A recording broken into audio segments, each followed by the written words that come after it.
Hello everyone, सगळ्यांचं स्वागत आहे आजच्या लेक्चरमध्ये. मी मुसळे सर. या ठिकाणी सगळ्यांचा आवडीचा आणि खूप जणांनी विचारलेला असा महत्त्वाचा टॉपिक या ठिकाणी आज मी आपल्यासाठी घेऊन आलेलो आहे. तो म्हणजे तुमचा वन वर्ड सबस्टिट्यूशन. मित्रांनो, या ठिकाणी वारंवार ह्या टॉपिकवर या ठिकाणी डिमांड केली होती की सर हा टॉपिक तुम्ही एकदा घ्या. तर त्या अनुषंगाने खूप सुंदर या ठिकाणी टॉपिक मी तुमच्यासाठी आणलेला आहे. तर मित्रांनो, या ठिकाणी वेगवेगळे एक्झाम्स म्हणजे तुमची राज्यसेवा घ्या, गटब घ्या, गटक घ्या, डिपार्टमेंटलच्या घ्या, तुमच्या वेगवेगळ्या सरळ सेवा घ्या, TCS मार्फत झालेल्या, IBPS मार्फत झालेल्या, बँक एक्झाम घ्या, स्टाफ सिलेक्शन घ्या, UPSC घ्या, CDS घ्या, असा एकही पेपर सुटत नाही का त्या पेपरमध्ये इंग्लिश आहे आणि इंग्लिशमध्ये हा टॉपिक नाही. म्हणजे हा अगदी कंपल्सरी येणारा टॉपिक आहे. त्यामुळं या टॉपिकमध्ये वारंवार जी व्होकॅब्युलरी विचारली जाते, नोटीस करा, वारंवार जे शब्द विचारले जातात ते सगळे शब्द खूप पद्धतशीरपणे या ठिकाणी आपल्याला समजून घ्यायचे. मग त्या अनुषंगाने आपल्याला हा लेक्चर या ठिकाणी घ्यायचा आहे. तर मित्रांनो, हा लेक्चर अगदी मॅरेथॉन लेक्चर आहे. त्यामुळे सगळ्यांनी अगदी टाईम देऊन ऐका, नक्की तुम्हाला येणाऱ्या काळामध्ये याचा फायदा होणार आहे. चला आपण लेक्चरला सुरुवात करूया. थोडंसं पुढे जाण्याच्या अगोदर एक छोटीशी अनाऊन्समेंट आहे मित्रांनो. एवढं तर बनतं आहे, तर एवढी अनाऊन्समेंट तुम्ही समजून घ्या. आपले ॲप्लिकेशन आहे MPSC इंग्लिश अकॅडमी. तर या MPSC इंग्लिश अकॅडमी या ॲप्लिकेशनवर तुम्हाला मी डिस्क्रिप्शन बॉक्समध्ये लिंक दिलेली आहे. तर या ॲप्लिकेशनमध्ये आत्ता काही नव्यानं काही कोर्सेस या ठिकाणी लॉन्च होत आहेत. याच्यामध्ये officers batch complete dedicated content या ठिकाणी असणार आहे. जे तुम्हाला हवं आहे ते प्रत्येक गोष्ट ह्या कोर्समध्ये असणार आहे. इंग्लिश ग्रामर पार झिरोपासून बेसिकपासून सुरुवात या ठिकाणी होणार आहे. बेसिकपासून ते ॲडव्हान्सपर्यंत प्रत्येक रोल ना रोल उदाहरणांच्या मदतीनं, PYQच्या मदतीनं तुम्हाला या ठिकाणी समजून सांगणार आहे. त्यामुळे ही बॅच खूप जबरदस्त आहे. तर ज्या विद्यार्थ्याला खरंच इंग्लिशचा प्रॉब्लेम आहे त्या प्रत्येकाने ही बॅच जॉईन करू शकता. सेकंड आहे तुमची इंग्लिश PYQ ॲनालिसिस. ही बॅच ऑलरेडी लॉन्च झालेली आहे आणि याला खूप चांगल्या पद्धतीनं प्रतिसाद भेटत आहे. तुम्ही नुसता तुमच्या ह्या PYQला चांगल्या पद्धतीनं ब्रशअप करा. परीक्षेच्या मध्ये तुम्हाला खूप याचा बेनिफिट होणार आहे. समुद्रमंथन व्होकॅब्युलरी. जनरली काय आहे की व्होकॅब्युलरी आपल्या पेपरमध्ये जवळपास इक्विव्हॅलंट असते ग्रामरला, परंतु आपणही फारसं वेटेज देत नाही आणि हा नेहमी दुर्लक्षित राहणारा घटक आहे. त्यामुळं या अनुषंगाने एक फुल लेंथ कोर्स या ठिकाणी मी नव्यानं सुरू करतो आहे. तुम्ही याचा विचार करू शकता. आणि जे आपले मित्र मैत्रिणी सरळ सेवांची तयारी करतात त्यांनासुद्धा मागं नको राहिला. त्यांच्यासाठी सुद्धा एक नव्यानं एक सरळ सेवेचा कोर्स या ठिकाणी लॉन्च होते. तर तुम्हाला ज्याची डिमांड असेल तर त्या कोर्सला तुम्ही अप्रोच करू शकता मित्रांनो. चला, या ठिकाणी आता राज्यसेवा, गटब, गटक, डिपार्टमेंटल अशा वेगवेगळ्या एक्झाम झालेल्या आहेत. तर मित्रांनो, ही एक कॉमन व्होकॅब्युलरी आहे. मला परत एकदा सांगायचं आहे, ही कॉमन व्होकॅब्युलरी आहे का ही वारंवार रिपीट होत असते. आणि आयोग काय करतं तर जनरली येणाऱ्या नवीन पेपरमध्ये काय खूप सगळे शब्द नवीन नाही टाकत. नोटीस करा, सगळे शब्द नवीन नाही टाकत. बऱ्यापैकी प्रश्न शब्द तेच वापरले जातात. मग त्या अनुषंगानं आपल्याला इथून मागं आयोगाने विचारलेले जर प्रिव्हियस वर्ड्स हे जर चांगले लक्षात असेल मित्रांनो तर तुम्हाला एक्झाममध्ये खऱ्या अर्थानं बेनिफिट होणार आहे. मग त्याच्यावर आपल्याला थोडंसं काय करायचं, या ठिकाणी काम करायचं आहे. हा लेक्चर निवांत ऐका. तुम्हाला 100% तुम्ही जो वेळ या ठिकाणी लेक्चरला देता याचा तुम्हाला नक्की तो फायदा करून देणार आहे. या ठिकाणी सगळ्यात शेवटची एक्झाम झाली होती मित्रांनो 17 डिसेंबर, नोटीस करा, 2023ला. बरोबर आहे, सगळ्यांना माहिती आहे 17 डिसेंबर 2023ला एक्झाम झाली होती गटकची. आणि तिच्यानंतर कुठली एक्झामच झालेली नाही आहे. बरोबर आहे की नाही? मग इथं दुसरी कुठली एक्झामच झालेली नाही. मग याच्यामुळं काय झालं की 17 डिसेंबरपर्यंतचे सगळे पेपर या ठिकाणी आपण घेतो. 2011 ते 2023 एंडपर्यंतच्या टोटल प्रश्नपत्रिका ज्या तुमच्या MPSCच्या पोर्टलवर आहेत तो प्रत्येक पेपरमधले तुम्हाला वन वर्ड मी इंट्रोड्यूस करतोय. सगळ्यांनी ऐका. या ठिकाणी आता तुम्ही पहिल्या प्रश्नापासून सुरुवात करायचा. मी तुम्हाला पेपरची नावं सांगतो. तुम्ही संपूर्ण लेक्चर ऐकला तर मी किती पेपर कव्हर झाले आणि किती व्होकॅब्युलरी कव्हर झाली हे सुद्धा मी तुम्हाला समजून सांगेन. चला, डिपार्टमेंटल PSI 2023च्या पेपरनं सुरुवात करूया. आपण काय विचारले? अ थरली इग्नोरंट मॅन. इग्नोर म्हणजे अज्ञान आणि इग्नोरंट म्हणजे अज्ञानी. लगा, नामाच्या आधी ॲडजेक्टिव्ह आलेला आहे. इग्नोरंट म्हणजे अज्ञानी व्यक्ती. ठीक आहे. मग आता एखादा व्यक्ती हा पूर्णपणे अज्ञानी आहे. मग याला एका शब्दामध्ये काय बोललं जातं? तर वन वर्ड सबस्टिट्यूशन ह्या टॉपिकमध्ये जे कॉमन व्होकॅब्युलरी त्यातला हा एक महत्त्वाचा शब्द आहे मित्रांनो. Which of the following words explain the above meaning. समजून घ्या. इथे तुम्हाला 4 शब्द दिलेले आहेत. हे 4 शब्द तुम्ही समजून घ्या. आणि अजून एक महत्त्वाची गोष्ट, मी जनरली प्रत्येक प्रश्नाच्या खाली एक बॉक्स दिलेला आहे आणि त्या बॉक्समध्ये तुम्हाला महत्त्वाचे जे शब्द पाहिजे ते सगळे शब्द टाईप करून दिलेले, जेणेकरून मला लिहायला वेळ लागणार नाही आणि तुम्हाला व्यवस्थितपणे दिसेल. तुम्ही व्हिडिओ पॉज करून ते तुम्ही तुमच्या वहीमध्ये लिहू शकता. जेव्हा तुमची कंप्लीट लिस्ट होईल तर तुम्हाला जाणवेल, अरे हे जवळपास 300 शब्दाला क्रॉस केलेलं आहे, खूप सारी तुम्हाला माहिती मिळालेली आहे. हेच करायचे आपल्याला, ह्या पद्धतीनं व्होकॅब्युलरची तयारी करायची. बघा इथं तुम्हाला 4 पर्याय दिलेले आहेत. पहिला शब्द दिलेला आहे इलिटरेट. मित्रांनो, इलिटरेट म्हणजे अशिक्षित. आता बघा, एखादा व्यक्ती अज्ञानी आहे म्हणजे तो अशिक्षित आहे का, तर असं काही नाही. अशिक्षित म्हणजे त्याला फक्त लिहिता वाचता येत नाही एवढंच, परंतु त्याला बाकीच्या सगळ्या गोष्टी समजतात, त्याला सगळ्या गोष्टींचं ज्ञान आहे. त्यामुळे तो व्यक्ती अज्ञानी नसतो, हे लक्षात ठेवा. त्यामुळे इलिटरेट उत्तरात येईल का, नाही. परंतु याच्यावर आयोगानं पुढे प्रश्न विचारलेले आहेत. इलिटरेट अज्ञानी शब्द लिहून ठेवायचा. जर माहिती असेल तर ओके, ज्यांना हेही माहीत नसेल त्यांनी लिहून ठेवा. इलिटरेट म्हणजे अज्ञानी. 2 नंबरचा दिलेला पात्र आहे इनह्युमन. स्पेलिंग काळजीपूर्वक बघा, INHUMANE, इनह्युमन. याला आपण म्हणतो लॅक ऑफ सिव्हिलाइज मॅनर्स. ज्याला आपण क्रूर असा व्यक्ती म्हणतो, बार्बरस असा व्यक्ती असं म्हणतो, का जो थोडासा असंस्कृत त्याचं बिहेवियर आहे. बरोबर आहे की नाही. ज्याला एटिकेट मॅनर प्रॉपरली कळत नाही, अशा स्वरूपाचा एक रानटी, एक बार्बॅरिक असंस्कृत अशा स्वरूपाचा व्यक्ती, क्रूर व्यक्ती, निर्दयी व्यक्ती, त्याला आपण इनह्युमन बोललं जातं. आणि याचा अपोजिट एक शब्द मित्रांनो जो तुम्हाला माहिती पाहिजे, मी तुम्हाला सगळे व्होकॅब्युलरी देणार आहे, प्रत्येक अँगलनी सांगणार आहे. तुम्ही एक काळजीपूर्वक बघायचं. बघा HUMANE, हा ई जोडायला विसरू नका. ह्युमन, ह्युमन ज्याला आपण म्हणतो अ काइंड, सिव्हिलाइज, सुसंस्कृत, चांगला व्यक्ती. लक्षात ठेवा कसा, चांगला व्यक्ती. आणि याच्या अगोदर तुम्हाला फक्त इन जोडायचा आहे. इन याचा अर्थ होतो नॉट. इन हा प्रेफिक्स आहे मित्रांनो. काय आहे, प्रेफिक्स. याचा अर्थ होतो नॉट. जो सुसंस्कृत नाही, जो चांगला नाही, तो इनह्युमन. आता अज्ञानी व्यक्ती असा असतो का, तर बिलकुल नाही. परंतु ह्या शब्दावर आयोगानं प्रश्न विचारलेला आहे, लिहून ठेवायचा. पुढचा कंट्री साईड फेलो, गावाकडचा ग्रामीण व्यक्ती, गावंढळ व्यक्ती.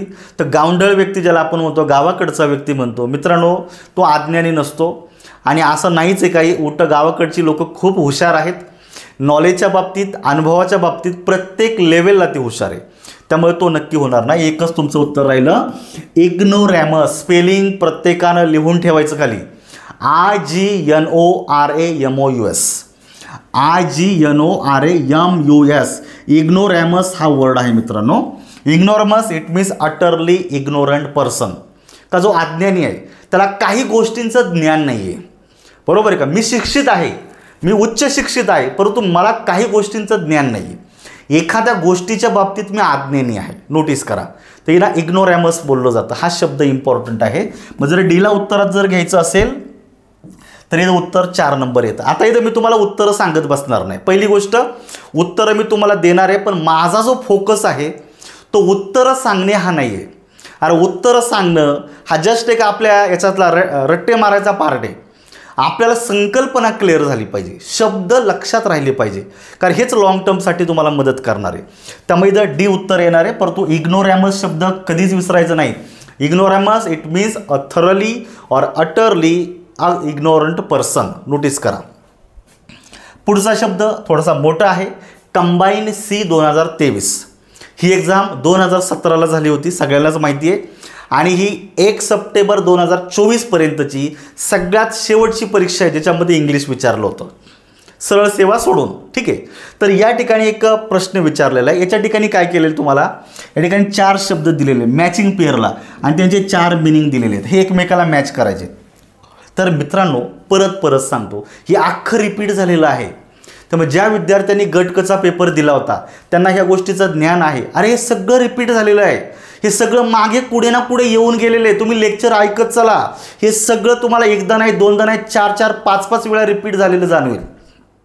मग मला सांगा, हे शब्द जर 5-5, 4-4 वेळा रिपीट होतात तरी येणाऱ्या पेपरमध्ये जर तुम्ही विसरत असाल, तुम्हाला उत्तर देता येत नसेल, तर मित्रांनो काहीच अर्थ नाही त्या परीक्षेचा.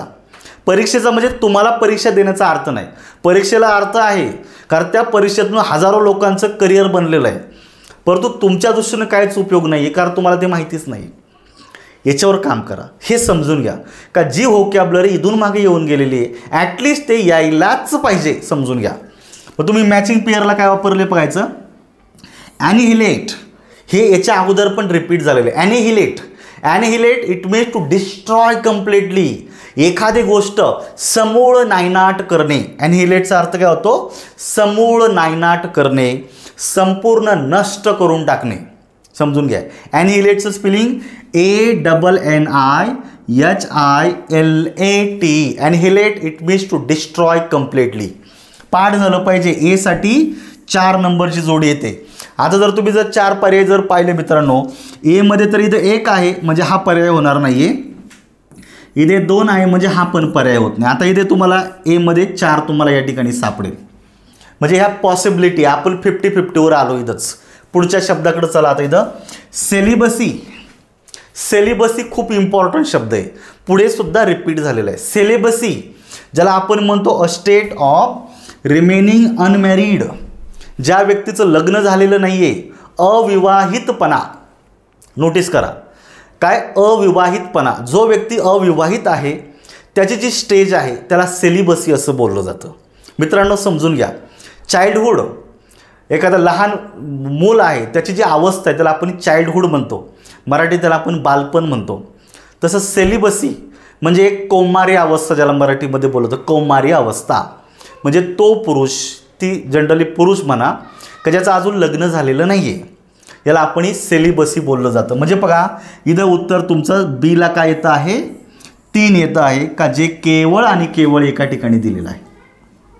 उत्तर इथंही 4 निघतं, इथं ए होत नाही. नोटीस करा. म्हणजे सेलिबसी म्हणजे अनमॅरिड असणं, अशा प्रकारची अवस्था.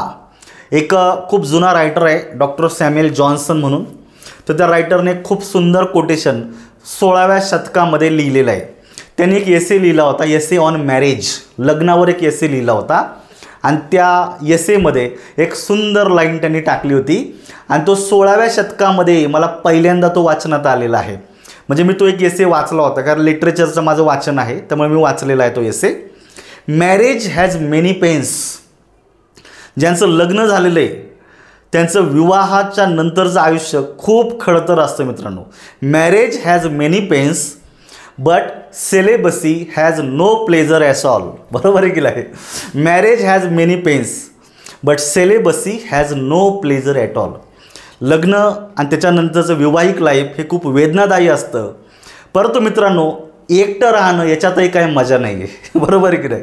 म्हणतात ना, शादी के लड्डू जो न खाए वो भी पछताए और जो खाए वो भी पछताए.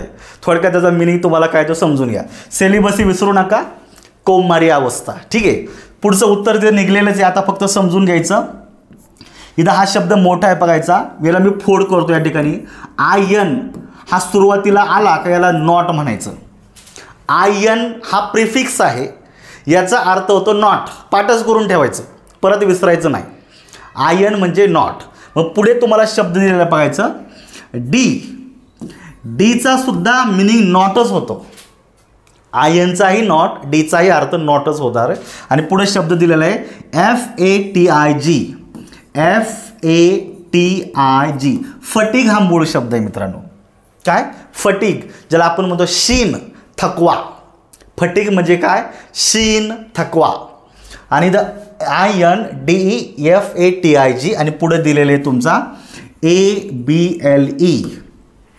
तर जो थकव्याच्या संदर्भात आहे, जो थकत नाही, असा इनडिफेटिकेबल.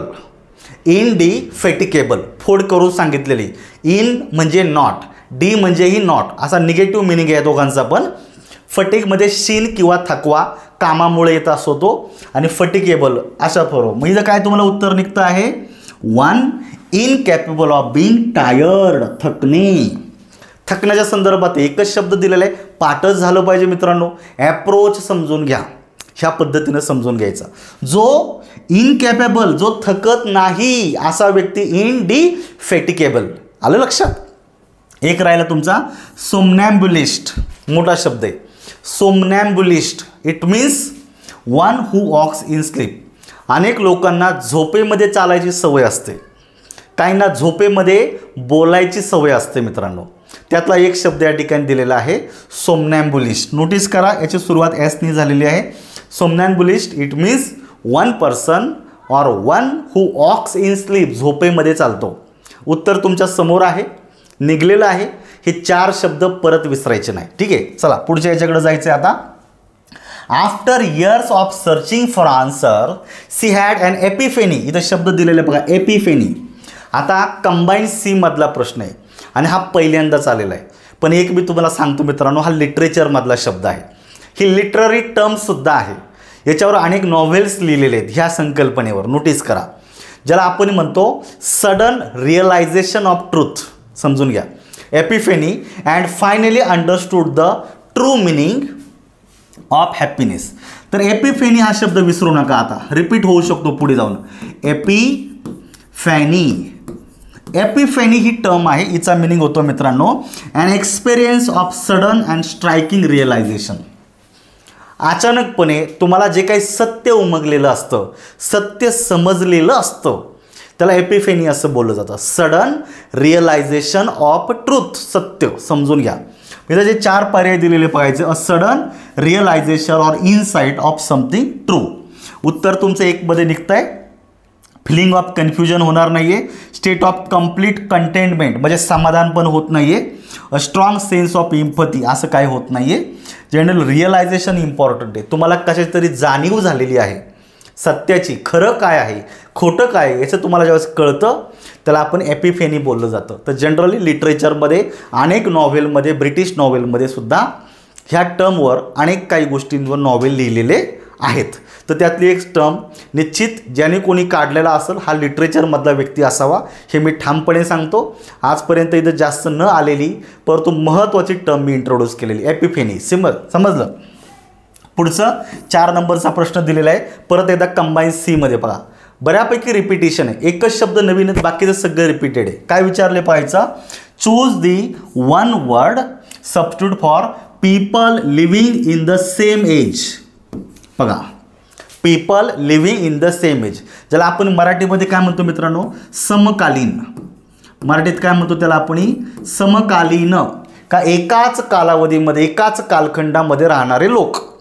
जसं आता आपण म्हणतो mister Narendra Modi, mister Amitbhai Shah, mister Uddhavji Thackeray, Sharadchandraji Pawar साहेब, अजितदादा, हे जे सगळे जे नेते आहेत सध्या अजून 50 वर्षाचा काळ गेल्याच्या नंतर मे बी त्यावेळेची जी काय जनरेशन असेल तर ते काय म्हणतील हे जे सगळे नेते आहेत ना हे समकालीन आहेत. म्हणजे एका विशिष्ट कालावधीमध्ये ते राजकारणामध्ये सक्रिय होते. हे 50 वर्षाच्या नंतरचे. आता सध्या जी लोक पाहतो ही सगळी समकालीन एकाच कालखंडामधील लोक. ठीक आहे. याला इंग्लिशमध्ये काय बोललं जातं तर त्याला इंग्लिशमध्ये बोललं जातं मित्रांनो कॉन्टेम्पररीज. समजून घ्या. कॉन्टेम्पररी म्हणजे समकालीन एकाच कालखंडामधील लोक. विसरू नका, कधीच विसरायचं नाही या शब्दाला. रिपीटेड आहे. तर डेलिगेट हा शब्द इम्पॉर्टंट आहे. हे सगळे शब्द व्हिडिओ पॉज करून लिहून ठेवायचे. Delegate means a person chosen by a group to speak vote etcetera for them specially at the meeting. म्हणजे बघा अनेक लोक आहेत.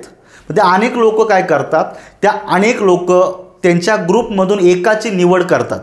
हे आमच्या वतीनं तू बोलायला जा, हे आमच्या वतीनं तू म्हणणं मांड, हे आमच्या वतीनं तू मीटिंगला जा. म्हणजे एखादा ग्रुप असतो तो एखाद्या व्यक्तीला सिलेक्ट करतो का सगळ्या ग्रुपच्या वतीनं तू एखादं कार्य करायचं, तू बोलायचं. म्हणजे ज्या एका व्यक्तीची निवड केली जाते त्या व्यक्तीला डेलिगेट असं बोललं जातं. आलं लक्षात. A person chosen by a group to speak vote etcetera for them specially at the meeting. समजून घ्या. त्यामुळे हे उत्तरात येणार नाही परंतु शब्द इम्पॉर्टंट आहे. कॉस्मोपॉलिटन. कॉस्मो ज्याला आपण विश्व म्हणतो. कॉस्मो म्हणजे काय कॉस्मॉलॉजी म्हणजेच काय विश्व उत्पत्तीचं शास्त्र. आणि कॉस्मोपॉलिटन हा शब्द आहे मित्रांनो. तर कॉस्मोपॉलिटन लक्षात ठेवायचं containing people from all over the world. संपूर्ण जगातील लोक. याला आपण कॉस्मोपॉलिटन बोललं जातं. आता सध्याचं एक कॉस्मोपॉलिटन कल्चर आहे. आपण एका देशातून दुसऱ्या देशामध्ये संपूर्ण जगभर भ्रमण करू शकतो. पूर्वी असं नव्हतं. आता दळणवळण इतकं सुपरफास्ट झालेलं आहे का वी बिकम कॉस्मोपॉलिटन. ठीक आहे, म्हणजे जगाचे नागरिक, संपूर्ण जगभरची लोक, या सगळ्या लोकांना एकत्रितरित्या काय बोललं जातं, कॉस्मोपॉलिटन. आणि अजून एक शब्दाच्या निमित्तानं तुम्हाला सांगतो, कॉस्मोलॉजी. आता बघा, लॉजी म्हणजे शास्त्र, लॉजीचा अर्थ काय होतो मित्रांनो, शास्त्र. आणि कॉस्मो ज्याला आपण म्हणतो विश्व, काय म्हणतो, विश्व. तर विश्व उत्पत्तीचं जे शास्त्र आहे, विश्वाची उत्पत्ती कशी झाली, डेव्हलपमेंट कशी झाली, या सगळ्याचा अभ्यास करणारं शास्त्र म्हणजे कॉस्मॉलॉजी. हा एक इम्पॉर्टंट शब्द याच्यातून तुम्हाला मी वेगळा सांगितलेला आहे, समजून घ्यायचे समजून. आता भले या उत्तरात नाही, परंतु ही रिपीट झालेले शब्द आहे, हाही रिपीट झालेला आहे. पुढे दिलेलं क्युरेटर, क्युरेटर सुद्धा रिपीट झालेला शब्द मित्रांनो. Curator it means a person whose job is to look after the things that are kept in the museum. थोडक्यात म्हणतो, क्युरेटर म्हणजेच इनचार्ज ऑफ द म्युझियम. म्युझियमचा जो इन्चार्ज असतो, त्या म्युझियममध्ये, त्या संग्रहालयामध्ये ठेवणाऱ्या ज्या वस्तू आहेत त्यांचं तो देखभाल करत असतो, त्याला क्युरेटर बोललं जातं. हा रिपीट झालेला आहे. त्यामुळे जे विद्यार्थी म्हणतात सर गट क मध्ये मला कमी मार्क्स मिळाले, मित्रांनो मी परत एकदा सांगतो, तुमचा अभ्यास कमी पडतोय.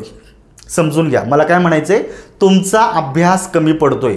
हे परीक्षेला आहे, हे इथून मागे येऊन गेलेलं आहे, ही तुमची जबाबदारी होती, तुम्हाला हे पाठ करायला लागत होतं. आपण कमी पडतोय हे समजून घ्या, जेणेकरून पुढच्या परीक्षांमध्ये हे परत रिपीट होणार नाही. आणि पुढे दिलेले बघायचं contemporary. Contemporary it means people belonging to the same time, विशिष्ट कालखंडातील लोक, त्याला कॉन्टेम्पररी बोललं जातं. बघा, हे 4 शब्द, त्या अनुषंगाने तुम्हाला 5वा शब्द पण सांगितलेला आहे. पुढे चालायचं. आता 5 नंबरचा प्रश्न आहे कंबाईंड बी 2023चा. काय विचारले बघायचं आता, fill in the blanks with the most appropriate option from the given below. काय विचारले बघा, dot dot occurs when a part of something is used to refer to the whole. लक्षात ठेवायचं, समथिंग पार्ट जेव्हा एक छोटासा हिस्सा संपूर्ण याला रिप्रेझेंट करतो त्याला काय बोललं जातं. ॲक्च्युली हा फिगर्स ऑफ स्पीच आहे. हे काय आहे, जनरली फिगर्स ऑफ स्पीच आहे. आणि हा शब्द लिटरेचरमधला आहे.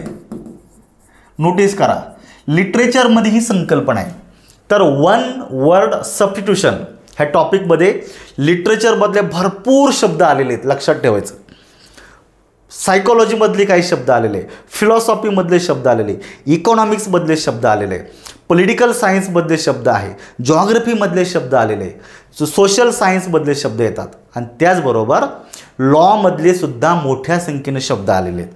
त्यामुळे वन वर्डची जी लिस्ट आहे ही अशी कुठल्या तरी एका विषयाला धरून नाही आहे, लक्षात ठेवा. असे कॉमन किमान 1000 जर शब्द जर तुमचे पाठ झाले तर तुमचा प्रॉब्लेम कायमचा सॉल्व्ह होणार आहे. नोटीस करा, मग त्या अनुषंगानं आपल्याला या सगळ्या गोष्टी करायच्यात.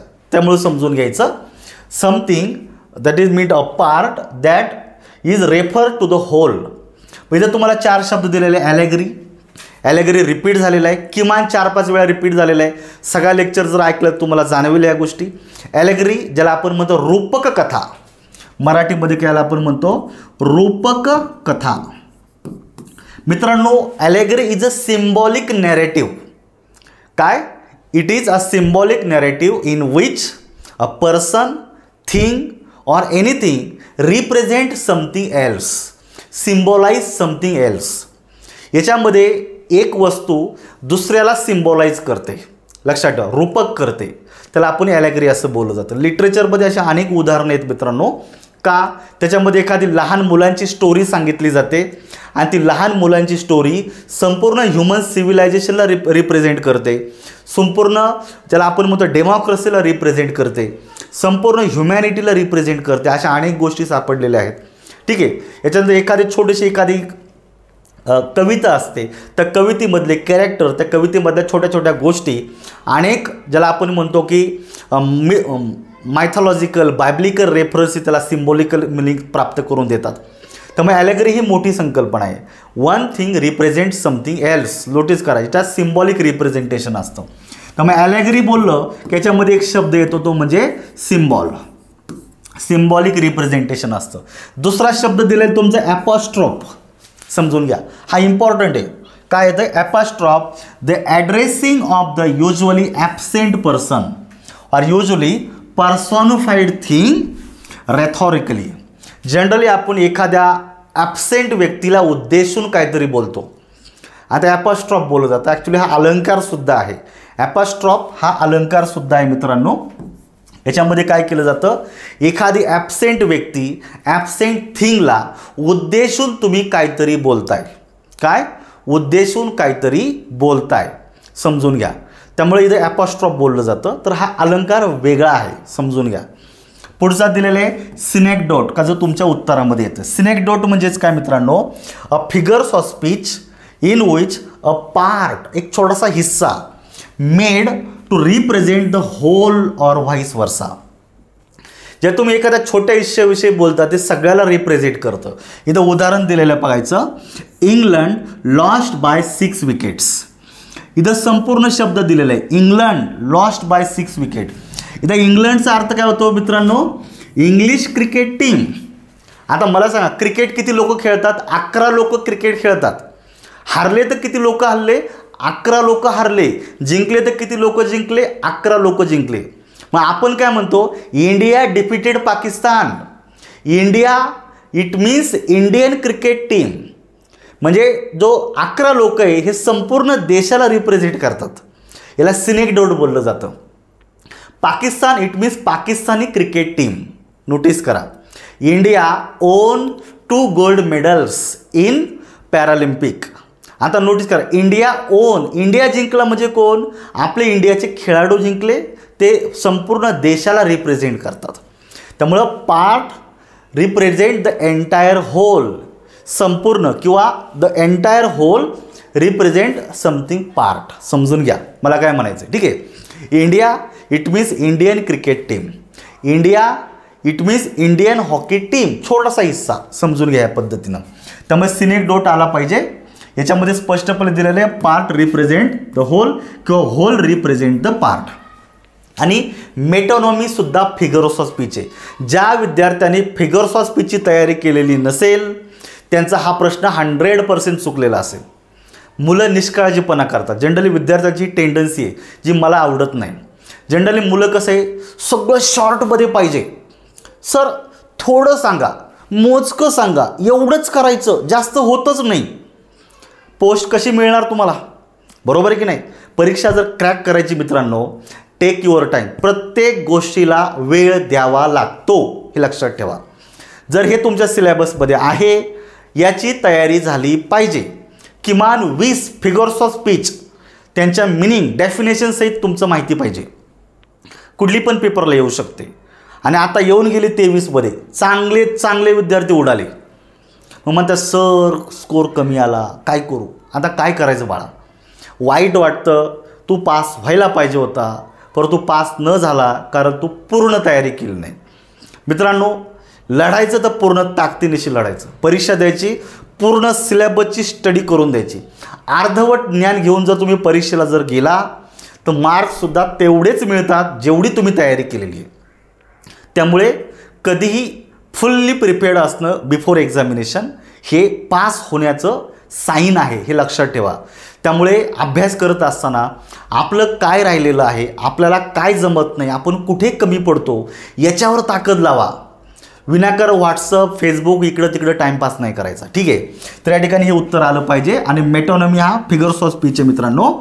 The word that is associated with something is use to refer to the thing that as when crown is use means king or queen. तुम्ही याला सुद्धा रूपक ह्या अलंकाराप्रमाणे पकडू शकतात. गादी म्हणजे राजा राणी ह्या कॉन्टेक्स्टमध्ये तुम्ही घेताय तसंच दिलेलं आहे. असोसिएटेड मिनिंग, चारशी संलग्नित मिनिंग यांनी इंट्रोड्यूस केले जातात. हे चारही शब्द समजून घ्या. ॲलेगरी हे सिम्बॉलिक नॅरेटिव्ह आहे. ॲपॉस्ट्रॉफ इनॅनिमेट ऑब्जेक्ट, इनॅनिमेट ऑब्जेक्टला उद्देशून किंवा जे ॲबसेंट आहे ॲबसेंट व्यक्तीला ऑब्जेक्टला उद्देशून काहीतरी बोलता तुम्ही. त्याचबरोबर सिनेक्डोट आहे the part represent the whole किंवा होल रिप्रेझेंट द पार्ट. आणि मेटोनॉमी तुम्ही ॲसोसिएटेड मिनिंग व्यक्त करताय. हे पाठ करून घ्या मित्रांनो. पुढे चालायचं 6 नंबरचा प्रश्न आहे. काय विचारले? Select the correct word for the following group of words. काय विचारले? One who talks too much with little sense. बघा तो किती बोलतो? मच म्हणजे जास्त. टॉक्स मच जो अधिक बोलतो पण त्याच्या बोलण्याला अजिबात सेन्स नसतो. लिटलला हा निगेटिव्ह वर्ड आहे, नोटीस करा. लिटल हा निगेटिव्ह वर्ड आहे, अ लिटल पॉझिटिव्ह आहे. याच्या आधी ए आला ना, ए लिटल, तर हा पॉझिटिव्ह होतो, फक्त लिटल निगेटिव्ह वर्ड आहे. एखादा व्यक्ती बोलतो पण त्याच्या बोलण्याला फारसा सेन्स नसतो, त्याला आपण नॉनसेन्स म्हणतो. काय म्हणतो त्याला? नॉनसेन्स. पण नॉनसेन्स हा वन वर्ड नाही घ्यायचा आपल्याला, त्याला एक प्रॉपर वर्ड आहे, तो तुम्हाला माहिती पाहिजे. अ person who talks much with little sense. तिथे 4 शब्द दिलेले आहे आणि हे सगळे शब्द रिपीटेड आहेत, म्हणजे 3 रिपीटेड आहेत. आता हा काही शब्द नाही आहे त्यामुळे सोडून द्या. गॅरुलस हा शब्द तुम्ही समजून घ्या. गॅरुलस शब्द दिलेला आहे, तर गॅरुलसचा अर्थ या ठिकाणी होतो मित्रांनो, समजून घ्या. One who talks much with little sense. Generally one person who talks much with little sense. याला एक अजून एक शब्द तुमचा लोकॅशियस, हा सिनॉनिमच्या लिस्टमध्ये सुद्धा येऊन गेलेला आहे.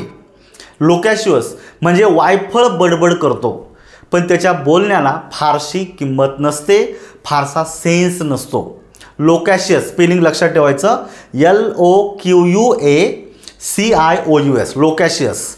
आणि लोकॅशियस याच अर्थाचा दुसरा शब्द आहे गॅरुलस. तर नोटीस करायचं, गॅरुलस म्हणजेच लोकॅशियस एकमेकाला सिनॉनिम आहे. म्हणजेच काय? One who talks much with little sense. म्हणजे उत्तर काय आलं तुमचं? 1 मध्ये आलेलं आहे. मग आता बाकीचे शब्द तुम्हाला माहिती असू द्या. Government, GAURMANT, government. तर गव्हर्नमेंट शब्द आहे. A person who enjoys eating large amount of food, जो खूप मोठ्या प्रमाणामध्ये फूड अन्नग्रहण करतो, एन्जॉय करतो, ज्याला अधिक खायला आवडतं, असा व्यक्ती म्हणजे गव्हर्नमेंट. समजून घ्या. याचा बोलण्याशी संबंध नाही, याचा संबंध खाण्याशी आहे, समजून घ्या. आणि राहिला तुमचा ग्रेगॅरियस. ग्रेगॅरियस ज्याला आपण म्हणतो सोशेबल पर्सन, मनमिळाऊ पर्सन, दिलदार व्यक्तिमत्व. बरोबर आहे की नाही?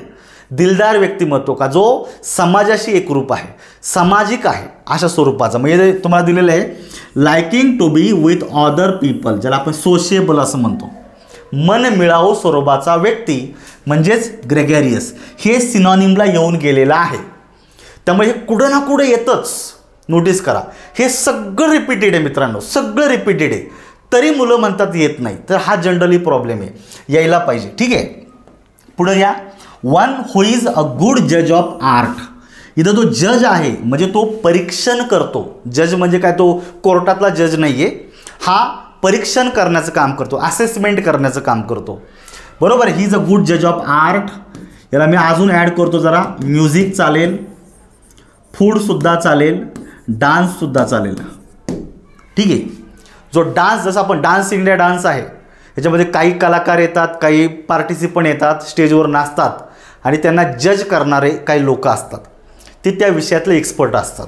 त्यांना काय बोललं जातं मित्रांनो या ठिकाणी? कॉनॉसर. CONNOISSEUR. आता स्पेलिंग जरा किचकट आहे की नाही? पण असे शब्द तुम्हाला वर्ड्स ऑफन मिसस्पेल्डमध्ये सुद्धा विचारले जातात आणि हा शब्द विचारला गेलेला आहे. कॉनॉसर लक्षात ठेवायचं. It means one who is a good जज ऑफ आर्ट. समजून घ्या. आर्ट, म्युझिक, फूड, त्याचबरोबर डान्स. डान्सचे सुद्धा या ठिकाणी समीक्षक असतात, फूडचे सुद्धा समीक्षक असतात, म्युझिकचे सुद्धा असतात आणि वेगवेगळ्या आर्टचे सुद्धा असतात. ज्याला त्या त्या विषयातलं पुरेसं नॉलेज आहे त्याला बोललं जातं connoisseur. A person who knows a lot about good art, good food, music etcetera. मग आता हे बाकीचे शब्द तुम्हाला माहिती पाहिजे. हिपोक्राईट. हिपोक्राईट ज्याला आपण म्हणतो a person who pretend to have moral standard and opinions which he or she does not really have. ज्याला थोडक्यात हिपोक्राईटला आपण काय म्हणतो मित्रांनो? ढोंगी व्यक्ती. कसा व्यक्ती? ढोंगी. माझ्याकडे खूप अफाट नॉलेज आहे परंतु प्रॅक्टिकल त्याच्याकडे नॉलेजच नसतं. त्याचं वे ऑफ लाईफस्टाईल ज्याला आपण वे ऑफ लिव्हिंग जर पाहिल्याच्या नंतर वाटतो अरे हा खूप रिच असला पाहिजे. प्रॅक्टिकल तो रिच नाही आहे. तो जसा नाही आहे तसा दाखवण्याचा प्रयत्न करतो आणि तो जसा दाखवतो स्वतःला तसा तो रिॲलिटीमध्ये नसतो. ढोंगी व्यक्ती ज्याला बोल, हिपोक्राईट समजून घ्या. पायनियर म्हणजेच काय मित्रांनो, जो सुरुवातीलाच काहीतरी एखादी गोष्ट करतो, ज्याला आपण म्हणतो की सुरुवात ज्याने एखाद्या गोष्टीला केली जाते, बरोबर आहे की नाही. A person who is one of the first to develop an area of human knowledge, culture etcetera. जो सुरुवात एखाद्या गोष्टीची करून देतो त्याला पायनियर असं बोललं जातं. नोटीस करा, पायनियर अशी संकल्पना इम्पॉर्टंट आहे. हा एक इम्पॉर्टंट शब्द आहे. उत्तर तुमचं एकमध्ये निघलं आहे. हे बाकीचे शब्द महत्त्वाचे. आणि कार्टोग्राफर हा सुद्धा शब्द इम्पॉर्टंट आहे. जे नकाशे ड्रॉ करतात, जे नकाशे बनवतात, नकाशे बनवणे याला कार्टोग्राफर बोललं जातं. जो व्यक्ती नकाशे बनवतो ना त्याला कार्टोग्राफर बोललं जातं. आणि नकाशे बनवण्याची जी कला असते त्याला कार्टोग्राफी असं बोललं जातं. काय? कार्टोग्राफी. त्यामुळे इथं बघा अजून एक शब्द ॲड होतो, कार्टोग्राफी. समजून घ्या.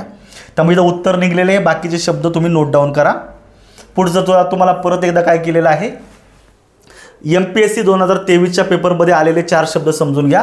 या ठिकाणी तुम्हाला एकमेकाला ते मॅच करायचे बघायचं. कम्पॅट्रिऑट हा एक शब्द दिलेला आहे. आपल्याला एक शब्द तुम्हाला माहीत पाहिजे मित्रांनो, कंपॅनियन म्हणजे सहकारी, सोबती, त्याच्यापासून तयार झालेला शब्द आहे कम्पॅट्रिऑट. तर इथं आपण म्हणू शकतो a colleague belonging to the same country. एकाच देशामधील नागरिक, एकाच देशामधील सहकारी, त्याला कम्पॅट्रिऑट बोललं जातं ब्रॉड सेन्समध्ये. समजून घ्या. त्याला आपण कलीग म्हणतो, तसाच belong to the same country, एकाच देशामधला अशा रीतीनं नागरिक समजून घ्यायचं. म्हणजे ए साठी काय झालेलं आहे, 4 नंबर जो केवळ एका ठिकाणी आहे मित्रांनो. म्हणजे एलिमिनेशन हे तुमचं उत्तर इथं 8चं निघायला पाहिजे. पर्याय क्रमांक 2 हे उत्तर करेक्ट आहे. पण बाकीचे आता मॅच करून बघा. इमिग्रांट आणि एमिग्रांट हे जे 2 शब्द आहे मित्रांनो, याला पाठ करून ठेवा. हे नेहमी चुकवतात आणि सारखेपणा यांच्यामध्ये दिसतो. हे शब्द मी तुम्हाला या ठिकाणी दिलेले बघा. ज्याच्यामध्ये ई आहे, एकामध्ये आय आहे. EMIGRANT, इमिग्रांट, ज्याला बोललं जातं one who lives a country to live in another. स्वतःचा देश सोडून परदेशामध्ये परमनेंटली सेटल होण्यासाठी जो जातो त्याला काय बोललं जातं, इमिग्रांट. याच्यामध्ये ई आलेला आहे. स्वतःचा देश, माय देश सोडून परदेशामध्ये सेटल होण्यासाठी गेलेला व्यक्ती म्हणजे इमिग्रांट. आणि दुसरा दिलेला आहे IMMIGRANT, एमिग्रांट. म्हणजेच काय मित्रांनो, a foreigner who comes to stay in a country. एखादा परदेशी नागरिक एखाद्या देशामध्ये वास्तव्याला येणं याला इमिग्रांट बोललं जातं. एकामध्ये एमिग्रांट, स्वतःचा देश सोडून दुसऱ्या देशात गेलेला. आणि इमिग्रांट म्हणजे एखादा फॉरेनर व्यक्ती दुसऱ्या देशामध्ये वास्तव्याला येणं. ह्या दोघांमधला फरक समजून घ्या.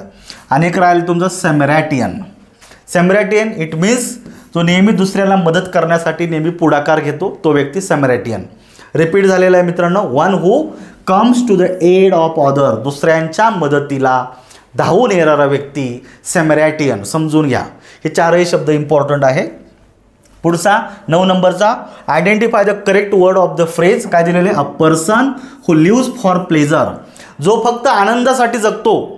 ही एक फिलॉसॉफी आहे का जी अगदी 15व्या शतकापासून अस्तित्वात आहे.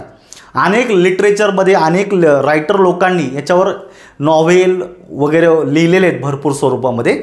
आणि फिलॉसॉफी तुम्हाला माहिती पाहिजे, ती फिलॉसॉफी हेडोनिस्ट फिलॉसॉफी.